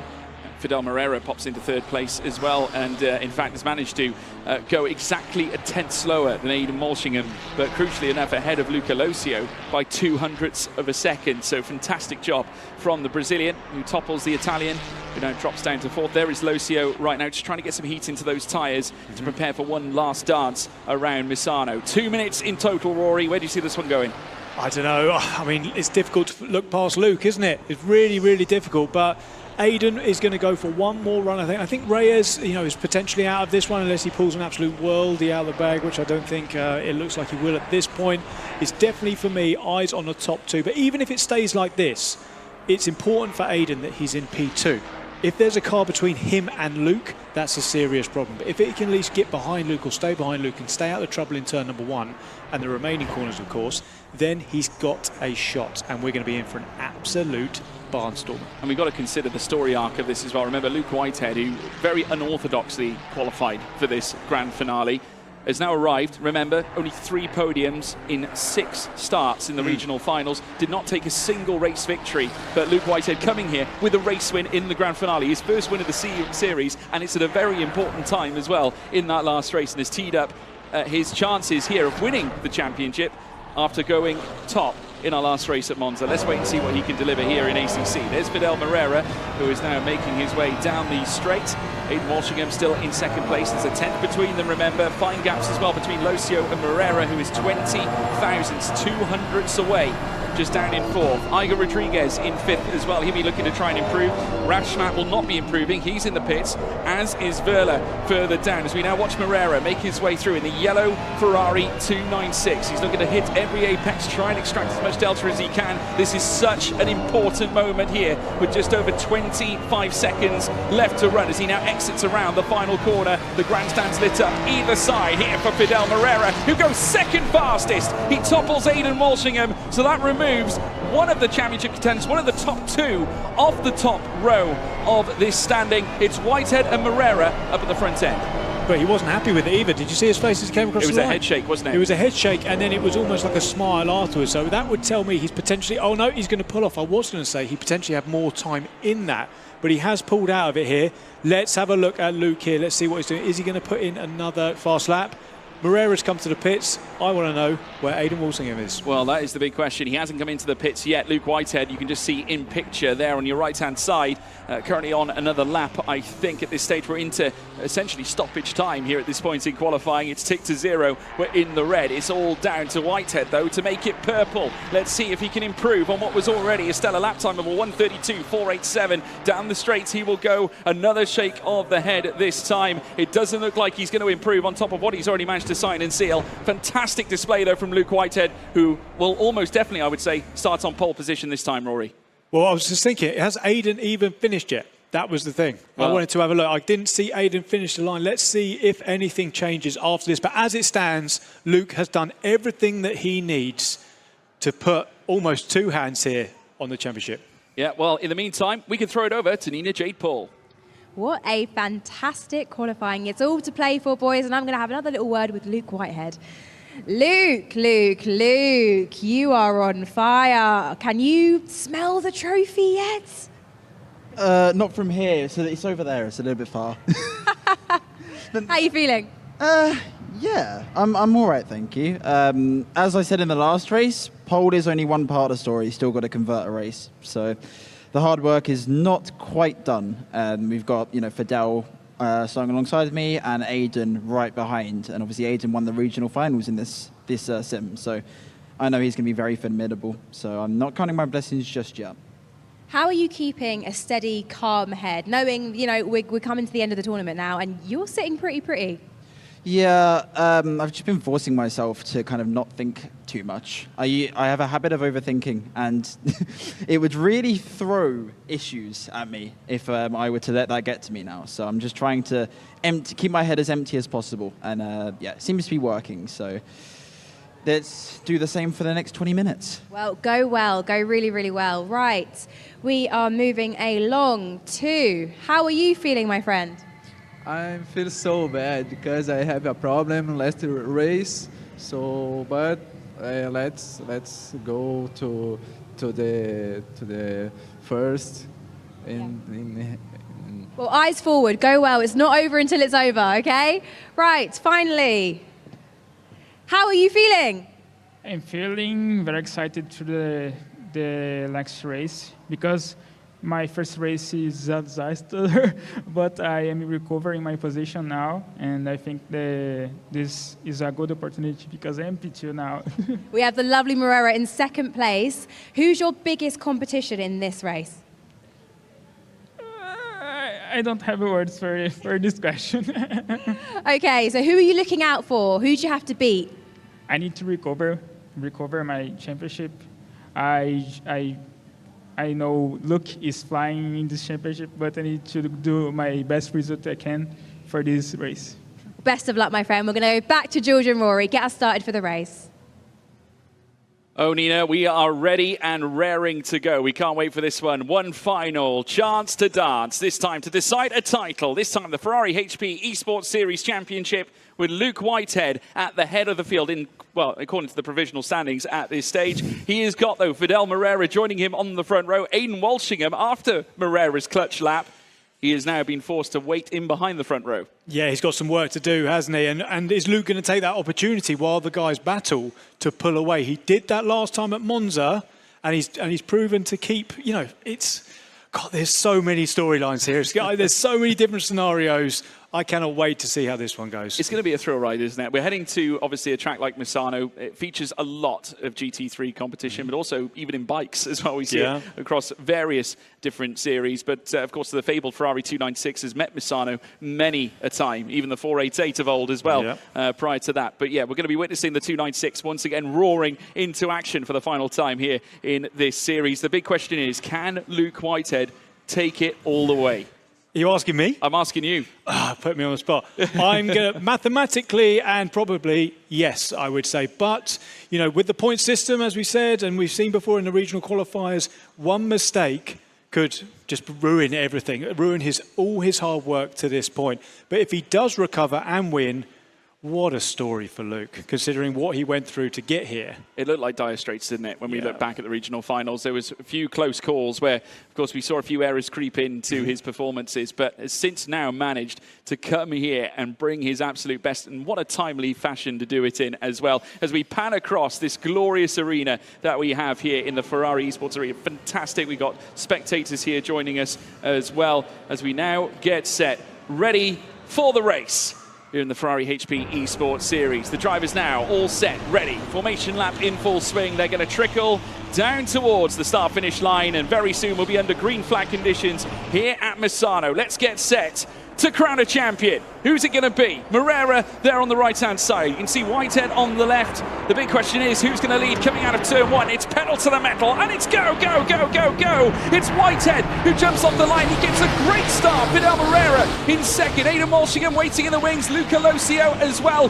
But it's Whitehead in control and in charge, just as he was back in AC in our last race back at Monza. Can he do it again, though, Rory? It's looking like it at the moment. Walshingham is having to be patient at this point. He cannot overtake Moreira at this stage. He can't risk it all. I mean, he's got to go for it, but he can't risk it all. It's a really, really difficult situation for Aidan here, because he needs to put the move on him, but he can't ruin his championship. But he's looking, though, you can see it, I think a move is certainly coming. But behind him, Losio as well might be there to spoil the party. As far as Aidan Walshingham, the mission is very clear. Get past Fidel Moreira as soon as possible. And much like he did back in the regional finals, storm to a potential successive victory in Assetto Corsa Competizione. Of course, he went 6 for 6, didn't he, folks? All the way back in the regional final phase. And now he's pushing Moreira around this Misano circuit, just waiting for his chance to strike as they now fly around to this double right. He's going to have a little look up the inside again. The two cars in yellow meeting once more, but Luca Losio, keep your eyes peeled on him as he breaks late, coming into the hairpin. Of course, no chance he's going to get the move done there, but maybe a fabled switchback. But it's too soon yet. 18 minutes and a half to go. Yeah, plenty of time in this race, but I fear for Aidan, not too much time for him to get this move done. Luke is almost a second ahead now, but Luke did mention before this race that Aidan did win a previous championship, so maybe in Luke's mind for the first time he could be not the favourite to do this. So on paper anyway, if it was mano a mano, they started exactly the same time, maybe he does fear Aidan a little bit, but at the moment He's got a 1.1 second gap on Aiden now, and a car in between. I don't know if Luke made a bit of a mistake there. He's only sort of 8/10 ahead. But yeah, fascinating stuff. The move has to happen, Aiden, and it has to happen soon. Yeah, you can't afford to wait behind him. Luca Locio is only going to be cut off on the inside if this carries on. And once again, Locio just having a little look up the inside, firing that warning shot. Here with 17 minutes and 40 or so to go as they now fly through this left. Currently the fastest lap going the way of Luke Whitehead so far as they cross the line to begin their lap 2. That's not a surprise. Obviously only one lap completed so far in this race as they now head around the middle sector at this stage. Of course, we spoke about the nuances around Misano, the long straights when you make your way around turn 7, should I say turn 7 pretty much a straight in itself on the run down towards turn 8 as we now watch as Aidan Walshingham looks to persevere and fight after Moreira. Locio losing just a little bit of leverage off the back of Aidan Walshingham's 296, and once more it looks like that Moreira is being put to the sword here by Walshingham. Well, like I said, clean sweep in the regional finals, undefeated on the ACC platform, but with Moreira being almost a barrier to Luke Whitehead further up, it could end that streak here today. And all it was a 10th of a second in quali here. That was the only thing that was stopping Walshingham from starting ahead of Moreira, or vice versa. So it's a really, really difficult situation here because he's got to look ahead. We're talking about Aiden here. He's got to look ahead. He's got to concentrate on getting that sort, but you almost can't hold him up too much because he's going to push the pair of them back, not in just into Locio. We've got Rodriguez behind. We've got a bunch of other guys behind who, if you see in the back of shot, they're starting to close.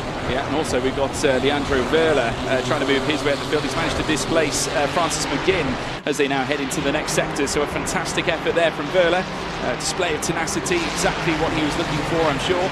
And now on the tail of chasing after Martin Swiderek, who is showing some reasonable pace in qualifying and currently sits in P10. Remember, points are available right through from P1 all the ways down to P16, everybody. So still chances for everyone across the grid. But obviously, for the likes of Will Chadwick, this has been a very sombre, certainly a sombre qualifying session. It wasn't easy for him. Yeah, I mean, I think those donuts after the first race was probably the highlights of there, and it's all kind of gone downhill from here, really. That's harsh, Rory. Well, no, that's harsh, Rory Alexander. Harsh, but true. Unfortunately, harsh but true. You know, fantastic. You know, it's all relative as well. These are some of the top drivers in the world, so massive respect to Will and all of these guys here. But for his personal championship or event here, I think that would be the peak. But it does show what an absolute monster he is in iRacing. Yeah, he is an absolute monster indeed. But if we take a look right at the very top here, Moreira losing so much time to Luke Whitehead in that last lap. It's now drifted out to 1.2 seconds. It's just gone over 3.5 tenths now. Walshingham getting closer once more to Moreira. And the fact is now Moreira's got no chance of any slipstream here at the very top because Whitehead isn't giving any to him. So this exposes him now to Aidan Walshingham. Yeah, and we're getting to a point with Aiden, I think, that he's got to go for broke, really. You know, I mean, at the moment he's losing the championship. Yeah, he has to pass. So for me, I'd be thinking, I'm just going to send this before I run out. To give you any shot of this, he's going to have to absolutely send it because before long, Luke is going to be gone. Trying to undo 1.4 seconds in 14 minutes against Luke Whitehead, even if you are Aidan Walshingham, is no mean feat. So he's got to get it, and he's got to get it done. But can he pull out what he needs to leave it in? Well, it's one thing to close, it's another thing to pass, and Fidel Moreira has proven that he does have the pace after a phenomenal qualifying display to put himself at the top end and lead the way, obviously, in a sense, with him being on the front row at the very start of the race. But Aidan Walshingham is going to certainly gnaw and bite his way through and try and find an avenue in order to potentially open the door on a P2 at this stage and then close the gap on Whitehead. But getting past is the first mission. The problem is if he remains behind here, that gap is going to elongate, and it's already gone out to 1.4 seconds as it stands, and Luca Locio is showing no signs of giving up.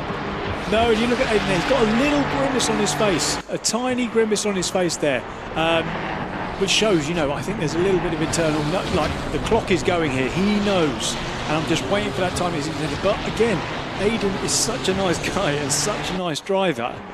Will he do it? Will he do it? Will he say, right, enough is enough, this is my championship on the line, I have to go for it? very close in behind Moreira that time, and they're getting a little close. I tell you what, it's a concertina effect almost between this battle between three now, and here comes Walsingham opening up the door. He got a lovely exit heading down the straight this time, so it's going to be wheel to wheel between the two yellow Ferrari 296s. The 6 cylinders blazing contact there between Moreira and Walsingham, but Walsingham with the inside line. In comes Luca Locio to maybe ascend alike. Now Locio wheel to wheel this time with Moreira. Walsingham through to second place. Back comes Moreira again as they look to dice over this P3 this time, as they now cruise together, nose to tail near enough, wheel to wheel at the very least. Locio looking to try and challenge. He's got another long straight to take. The question is, can he leverage himself into that third spot? That is the move that he needed to make, the one we've been waiting for the last 8 minutes from Aidan Walsingham. Side by side though in the background, but to be honest, I want to know what Aidan's going to do now.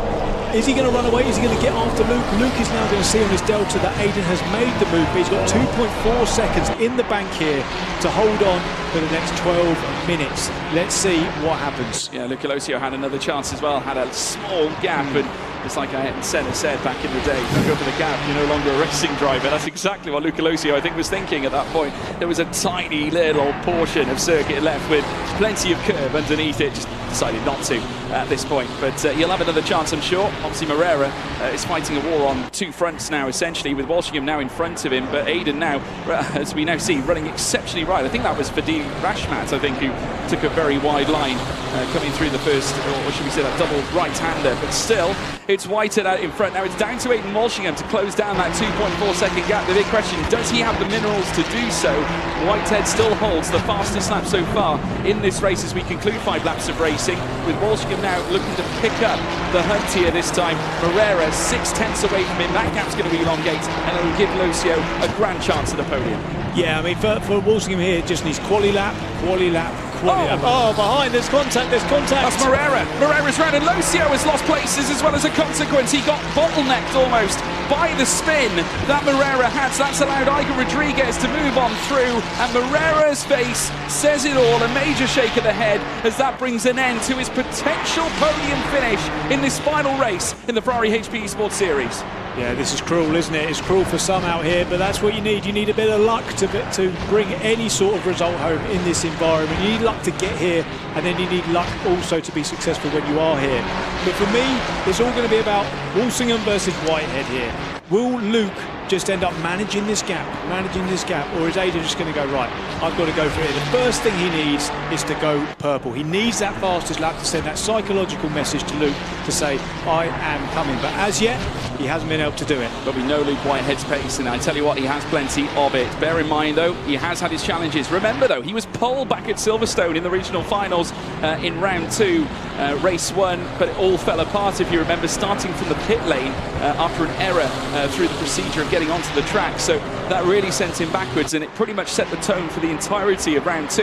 He has not won a race until that last race we had at Monza, and now he's looking to go 2 for 2. Here comes Locio now looking to fight back and scrap here this time with Russell Reyes now, who currently occupies P5. The 296s once again coming together as they now run wheel to wheel once more. Locio on a recovery grind, a recovery mission after getting caught earlier on by Moreira earlier in his yellow 296. This time it looks like Locio has Reyes' number, and he moves up into 5th. Yeah, nice move there from him, nice move. He needed that, to be honest. I think he needed a last bit of glory before this one's over for these guys. But all the action for me is up the front. I cannot take my eyes off that delta. At the moment, it's 2.2 now. It's come down to a couple of tenths, so there's a chance here. Yeah, and it resets every lap. So with ACC, the delta resets every lap. So we're not going to see corner by corner by corner. So we're going to have to wait. We're going to be patient and go, right, at the end of the lap, how much time is there? How much time? Is it going up or is it going down? And it looks like at the moment it's coming down. Yeah, it's stagnated at this point though at 2.2 like it was before, but it has come down a little bit. Igor Rodriguez in 3rd. Caleb Hydes, just to update you, drive-through penalty for Caleb Hydes. He currently sits in the very tail end of the field. It certainly has not been a great day for the Aussie counterparts, because Cody Deef has just lost a place as well to Verla, who moves up into 14th as well. Nicholas Alvarado, who are currently riding on board with, he's got Marcin Swiderek for company. Walshingham has lost a 10th on Luke Whitehead right at the top of the shot, but as we now ride on board here with Alvarado, he's essentially concertinaing the queue of cars in behind. Swiderek, I'd imagine, very frustrated is the pole at this prospect that, whilst of course he's trying to attack Nicholas Alvarado, he's got Pereira behind and he's very quick. And he's showing his frustration as well. Did you see the little flash of the headlights there in between underneath that rear wing? So he's definitely wanting to put the pressure on here. But you know, we've got an ACC specialist being pressured by an AC specialist. So this is fascinating. This isn't even his game, and he's all over him. This is the wonderful thing about the Ferrari HP Esports Series, is you have to be great across every single of the top sims. Otherwise, you're just not fit for this series. Absolutely right. You need to be persistent. You need to have the drive, and that's exactly what you need if you want to win this very championship. Martin Swiderek still trying to harness, trying to gain the delta on Nicholas Alvarado, looking for that avenue that he may take to move higher and higher up into the top 10, but still Alvarado frustrating, as he has done many through the course of tonight's affair. We've been to iRacing, we've been to Assetto Corsa, we started, remember, back at Mugello, we then went to Monza, we've now arrived at Misano, the final dance here in this championship of the Ferrari HD Esports Series, as we now begin yet another lap. Green flags lit, no concerns for any of the drivers as we now watch right on board with Martin Swiderek as he flies through the first sector at this point. Further up as well, Jacques Olivier, he's got a 2.3 second advantage ahead of Nicholas Alvarado, but he's challenging Russell Reyes over that P6 position. Luca Locio just a little bit further up as well, but Russell Reyes very nearly outside really of the slipstream. He's very nearly a second beyond out from Locio in 5th. Yeah, look at the smooth inputs there on that Thrustmaster wheel there by Swiderek. It's so funny to see the different ways some drivers are driving on the edge and they've got oversteer, understeer, but it seems super smooth here, and it's quick obviously because he's on him. Yeah. Must say as well, Swiderek comes here with plenty under his belt. He is an FIA GT Cup Polish champion between the years of 2019 and 2022 in succession, and at the age of 28 years, the age of 28, doesn't show any sign of stopping. Has plenty more to offer, and qualifying for this very championship is, like I say, an illustration of his talents and raw ability. And currently featuring in that top 10, P9 as it stands, and pressurising Nicholas Alvarado over 8th place. We're now watching Fadil Rashmat, who is now currently sat in 4th, chasing after Igor Rodriguez, and he would love a huge podium finish here in this final chance of asking. Yeah, it'll be a bit of a consolation prize, but certainly any podium at this level would be greatly appreciated, I'm sure, and gratefully received. So Fadil Rashmat, I mean, will he get Rodriguez? I don't know. We know it's an incredibly difficult place to pass around here, but it would be nice to see. Yeah, he's a really nice guy. It's nice to see nice things happen to nice people. So fingers crossed he gets the podium. But then again, you can't knock the hustle of Rodriguez, who was our Thrustmaster community qualifier as well. So I don't know. I don't know of those two. But we'll have fun watching, that's for sure. That's right. 5 minutes and 20 left, and Luke Whitehead in control. 2.5 seconds. That gap has elongated more so on what we saw prior. Remember, it was 2.2 a few laps ago, where we were watching Aidan Walshingham trying to close the gap, as we take a look at a very far pan view of Whitehead at the wheel, and he very much is at the wheel at this stage, and looking to take his second victory and a back-to-back victory at this point. Yeah, I'm just in awe watching this. I think it's been an absolute clinic here from Luke. You know, even if he didn't win that first race, it's been an absolute clinic, even because we knew how strong Will Chadwick was at iRacing, and he displayed that, but he pushed him real close, especially in quali as well. And in here, on his home sim, he's just showing what an absolute class act he is. He is a tremendous class act, I must say. If you look back at his prior form, back in 2022, that was his year. Came in, took part in the GT World Challenge America Pro Championship. He was a pro champion back in 2022. He also took part in the NLR Cup and became a GT3 champion that year once more as well alike, and also a 5-time League Racing champion, as well as a 2-time LFM Pro champion as well, and has since also become runner-up earlier this year in the SRO Esports Series Championship alike. This would be the cherry on the cake. I'm sure his grandest achievement to date, should he be able to bring this home. Of course, still a long way to go, 3 minutes and 50, but Luke Whitehead on the precipice, one hand on the trophy. Yeah, and hopefully 2 hands on the wheel. I mean, we saw him earlier, like waving around, thumbs up, thumbs down, smiling. I don't think he's going to be doing it at this point, because he knows he's got a class act. I know he's 2.5 seconds ahead, but he's got a class act in Aidan Walsingham right behind. They know each other so well. They race together week in, week out, and they are so close as a pair. So he knows that any mistake that he makes, he's going to be on him. And if he can just keep that gap, that maybe, I think probably as long as there's a 2 there in the start of the gap, then I think he'll be happy. I mean, you see Aidan took a 10th out of him on that last lap, but is still comfortable here with just over 3 minutes to go. Well, it'll be the first time today that we see a driver representing a nation that has won it twice in the history of the Ferrari HP Esports Series. No nation or a driver representing a single nation has won it more than once in this series, and Whitehead will make it 2 for the British drivers. Obviously the last one, like I said, Jonathan Riley back in 2022. So that's one for your stat book, everybody. 2 minutes and 50 left, and he's going to round the final corner as well with Nicholas Alvarado, who are currently watching on screen, defending against Marcin Swiderek. Has done an exceptional job to do so. Fidel Moreira down in 10th as well, also part of this this little fight that's starting to brew. And Moreira must be absolutely disappointed given the fact of how close he was up at the very top. It could have been a podium to celebrate. Oh, I mean, he did such a good job as well with this quali, didn't he? But yeah, it wasn't meant to be. As we've seen a lot in this championship, certainly in this event as well. You know, there's been close racing, you know, it's been door to door, door banging, wing mirrors flying off, all that sort of stuff. But that's what this occasion means to these guys. You know, they are willing to put everything on the line for a shot at being on this team and driving in the red. I mean, who wouldn't, right? They're going to leave it all on the line. Iconic, I must say. That is the only word for it, yes. Emblazoned in red and also a little bit of yellow.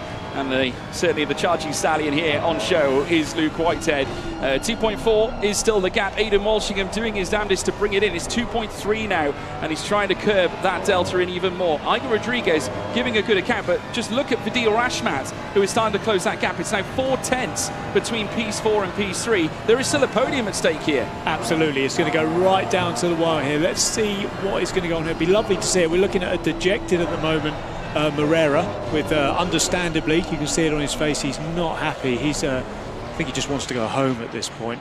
But let's see with these two. Let's see who's going to get the final step on that podium, whilst keeping half an eye on the gap between Whitehead and Walsingham. Well, keep your eyes peeled, folks. This could be a thrilling finish to what has been a truly remarkable season. Already now Rashmat getting closer. 4/10, remember, coming into this lap. It's 1 minute left to go or so here in this race. Overall, it's Whitehead, Walsingham, Rodriguez, with Rashmat knocking at the door, chomping at the bit and looking to knock this one down. Luca Locio down in 5th as well, also part of this fight. He's 1.2 just in behind Fadil Rashmat at this stage. They look to make it a 3-way fight from a 2-way fight. The question is, who's got the minerals for P3? Is it Rodriguez, Rashmat, or is it Locio? And will they go round for one more? Will this be the final lap, sorry, or will Luke manage to go round for one more? He can't slow down too much because he's got Aidan right behind him, but I'm sure if he could do one less lap, wait till the clock expires before he crosses the start-finish line and bring forward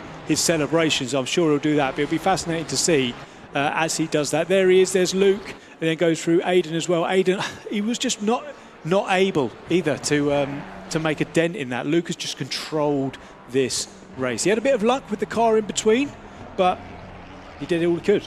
Yeah, well, the seconds are ticking down, and as he makes his way through the latter stages on this lap, you can just see him there in his blue Ferrari 296 now coming up towards the home straight. The text all in red, it's all ticked to 0. The checkered flag will be waved, and it will be Luke Whitehead, 2 for 2, and provisional champion of the Ferrari HP Esports Series of 2024. And the customary donuts as well. They are championship donuts, not just one win donuts. Fantastic work, Luke. Congratulations. Congratulations to everyone at Aidan as well.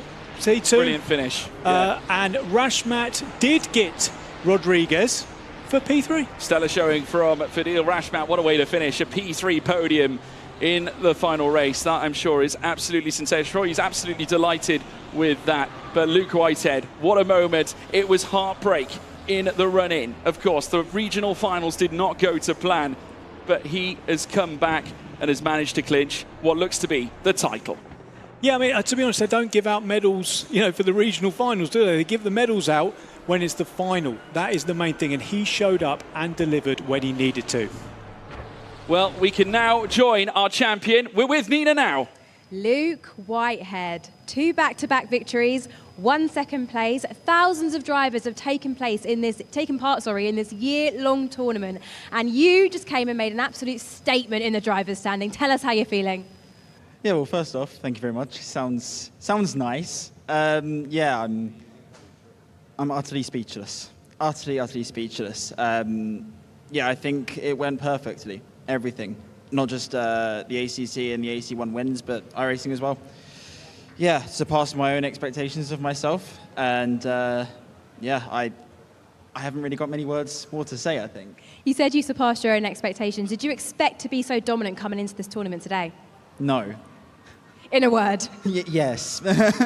But no, I mean, it's always difficult to know where you're going to be because, you know roughly where people are online, and obviously offline, it's a very different ball game, obviously, with, the added distractions, which luckily I'm pretty good with.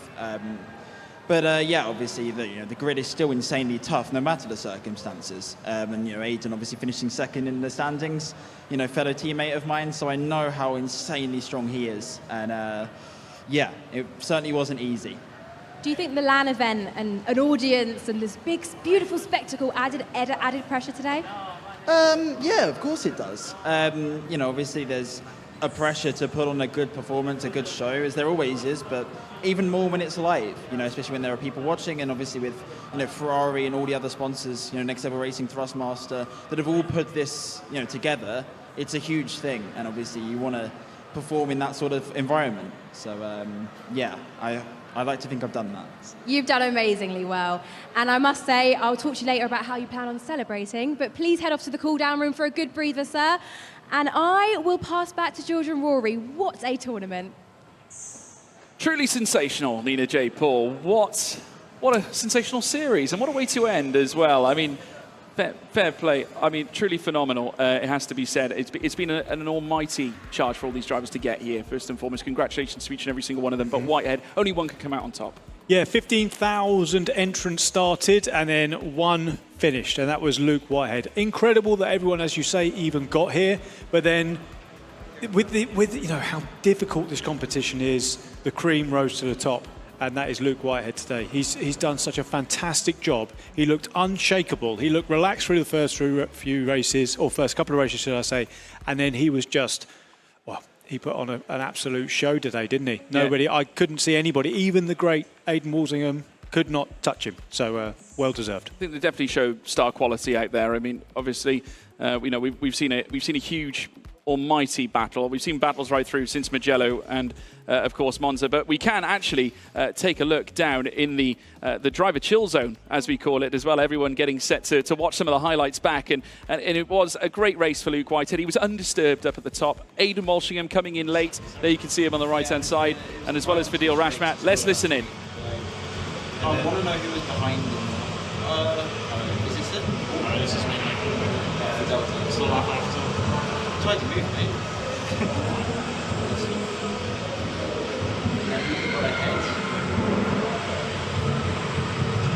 think the explosion was next lap. I saw a red car. Yeah, no, it was next lap. But yeah, look at kind of after the incident, he was stuck on the outside while Fidel was spinning.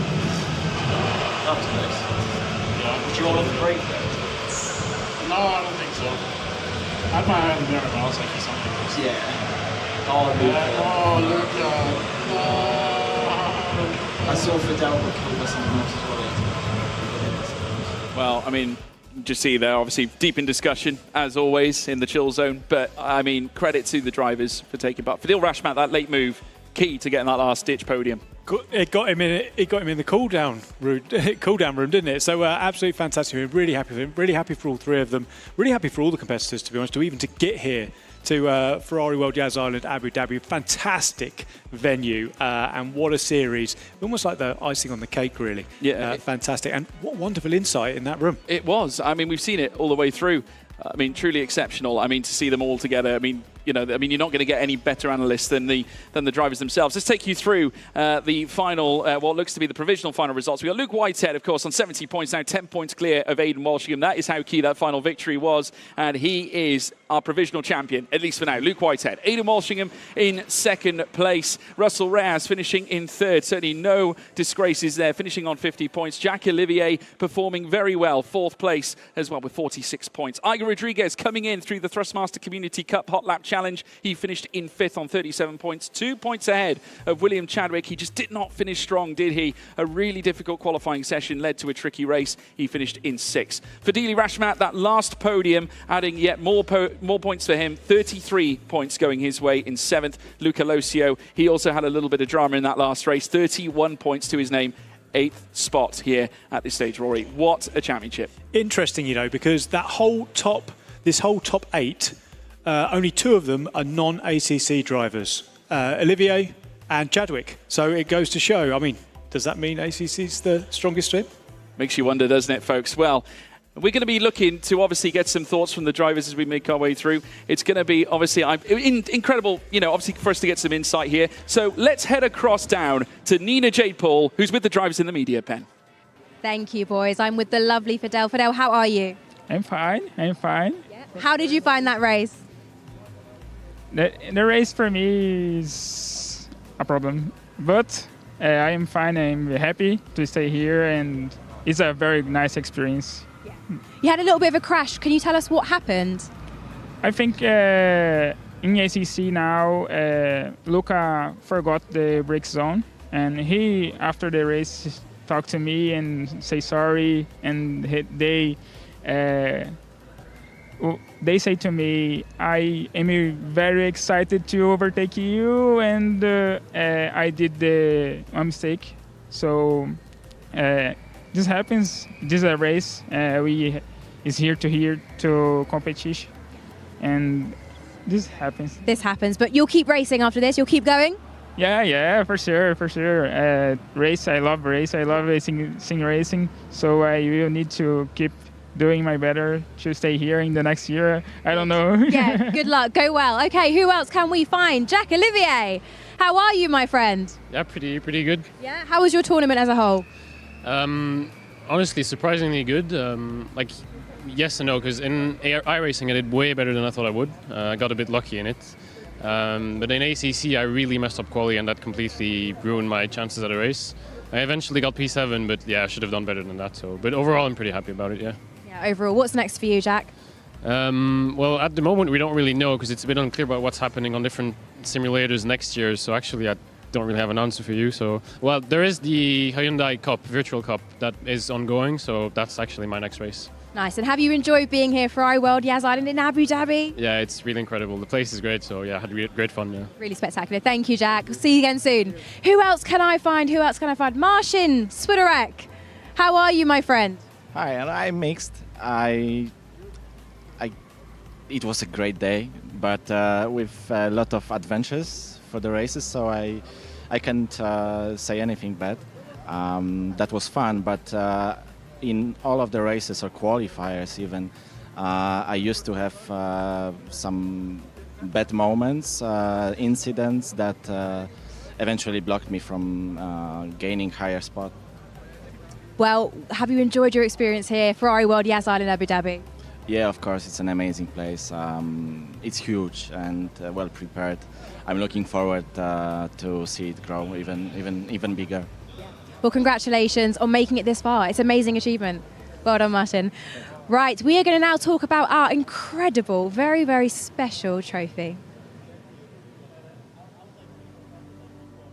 With the brief of making a really light trophy, that's something which, as a trophy designer, we don't really ever try and do. Our probably main source of inspiration was working with a brand like Ferrari and the sort of heritage and innovation that they bring, and then trying to turn it into something new. The triangular cutouts is a sort of a reference to the iconic logo of Ferrari World Abu Dhabi, and it's the shape of their building as well. So that motif is something that we try and repeat throughout the design to create that connection.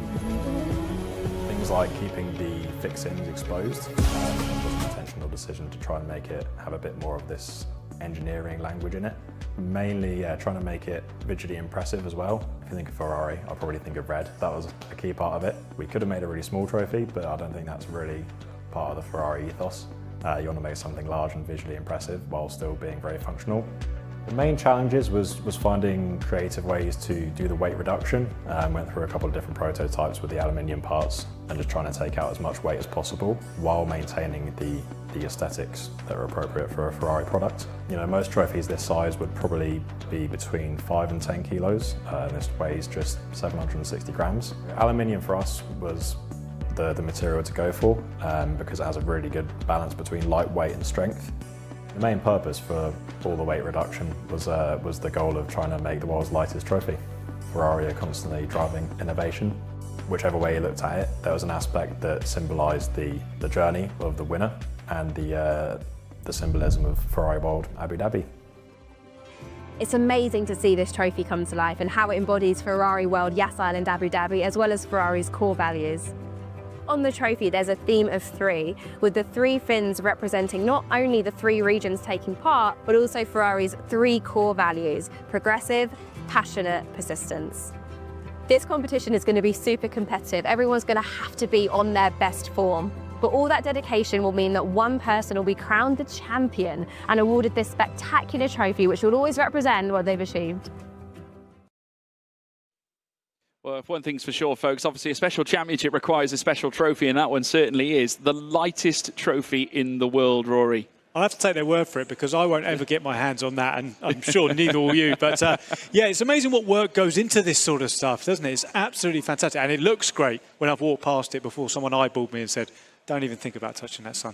Yeah, well, I mean, this is exactly what the drivers have been fighting for, so it's quite the statement to lift this one. And I mean, especially here at Abu Dhabi in itself, I mean, we talk about developing series in esports and things of that nature, sim racing as a whole, and the Ferrari HP esports series is obviously so vital and has proven that it's sort of provided a huge boost of that by, you know, having first of all this big arena show here at the Ferrari HP Esports Arena, but also we've got the fantastic trophy on offer. I mean, the amount of work that was put into making this.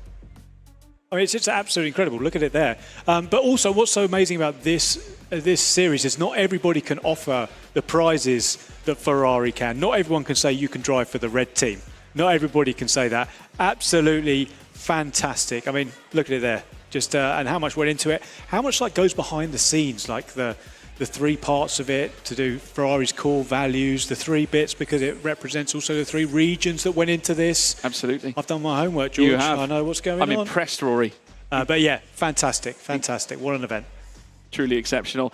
Obviously, guys, we got to look, you know, we got to look back as well at the event gone by. Rory, could you just talk to us about some of the highlights that you've enjoyed through the course? For this or the whole thing? Well, let's start from the top. I mean, obviously, just let me know. What are your thoughts? What have been your finest moments? First highlight for me is actually being asked to be involved in such an amazing series. The Ferrari HP Esports series is like top tier. There's not much that goes above this, so it's an absolute no-brainer to say do that. So it's absolutely fantastic to be a part of it. And then just the process. It's been a year-long culmination here, but just watching the competition rise to the top, and then people who dominated in the regionals get dominated here in the finals, and then we crown one king, Luke Whitehead. Wow, I'd say what the king has indeed been crowned. The big question is, where does he go from here as well? Where does the legacy lie? The one thing that is for sure is that he is, of course, a Ferrari HP Esports Series champion and a double race winner.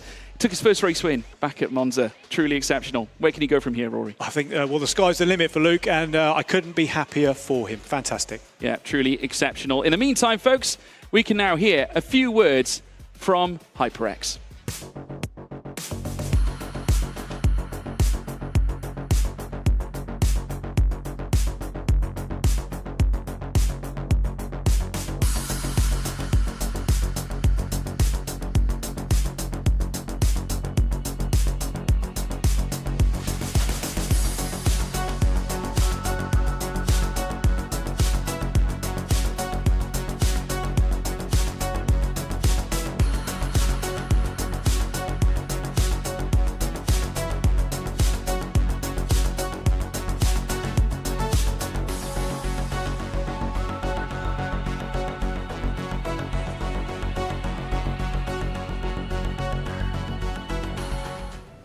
Well, folks, what a tremendous championship. The Ferrari HP Esports Series has now come to a close here at the Ferrari Esports Arena.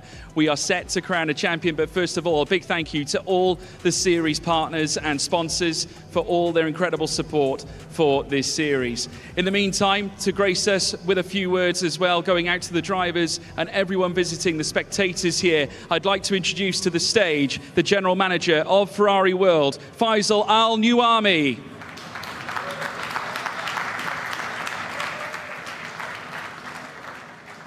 Good evening, ladies and gentlemen, distinguished guests, motorsports enthusiasts from around the globe.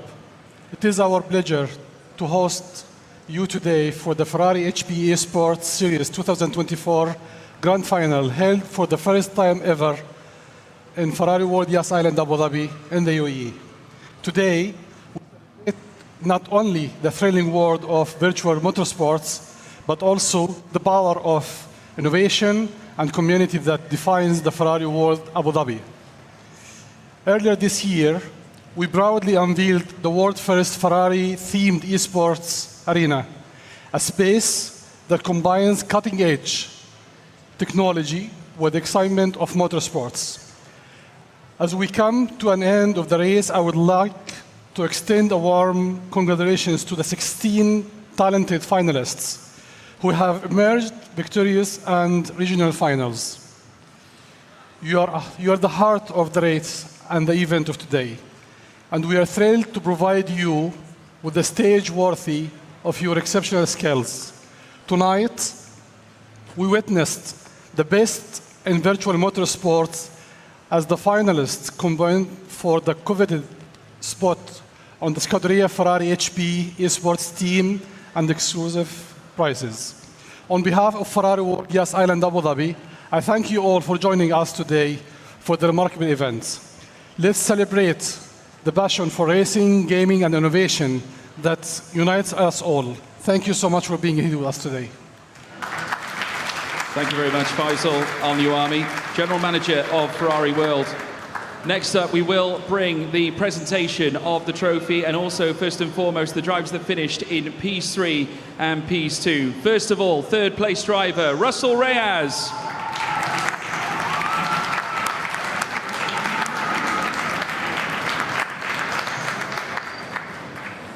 And finishing in second place, Aidan Walshingham.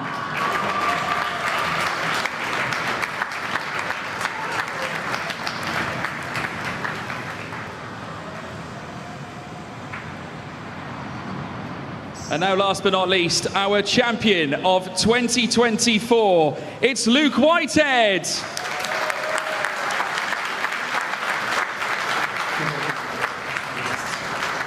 And he is the lightest trophy ever made for the esports finalist. Can I look here?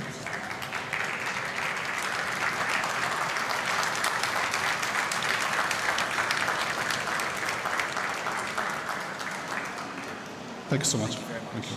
You can keep it with me for the meantime, yeah?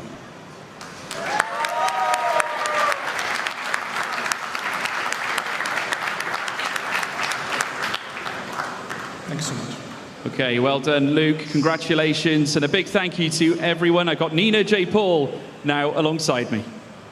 Yes, absolutely. What an amazing tournament, amazing day, and we had such a good day, all of us. Isn't that right, Rory? Absolutely fantastic. Thank you for having us. It's been absolutely fantastic, and I'm glad the competition was as good as this venue, and it's been amazing.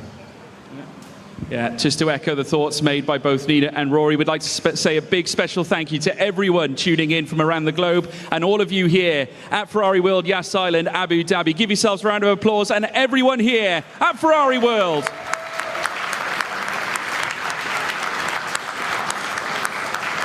And I guess all that's left to say, have a good evening. We'll see you again soon. See you in 2025.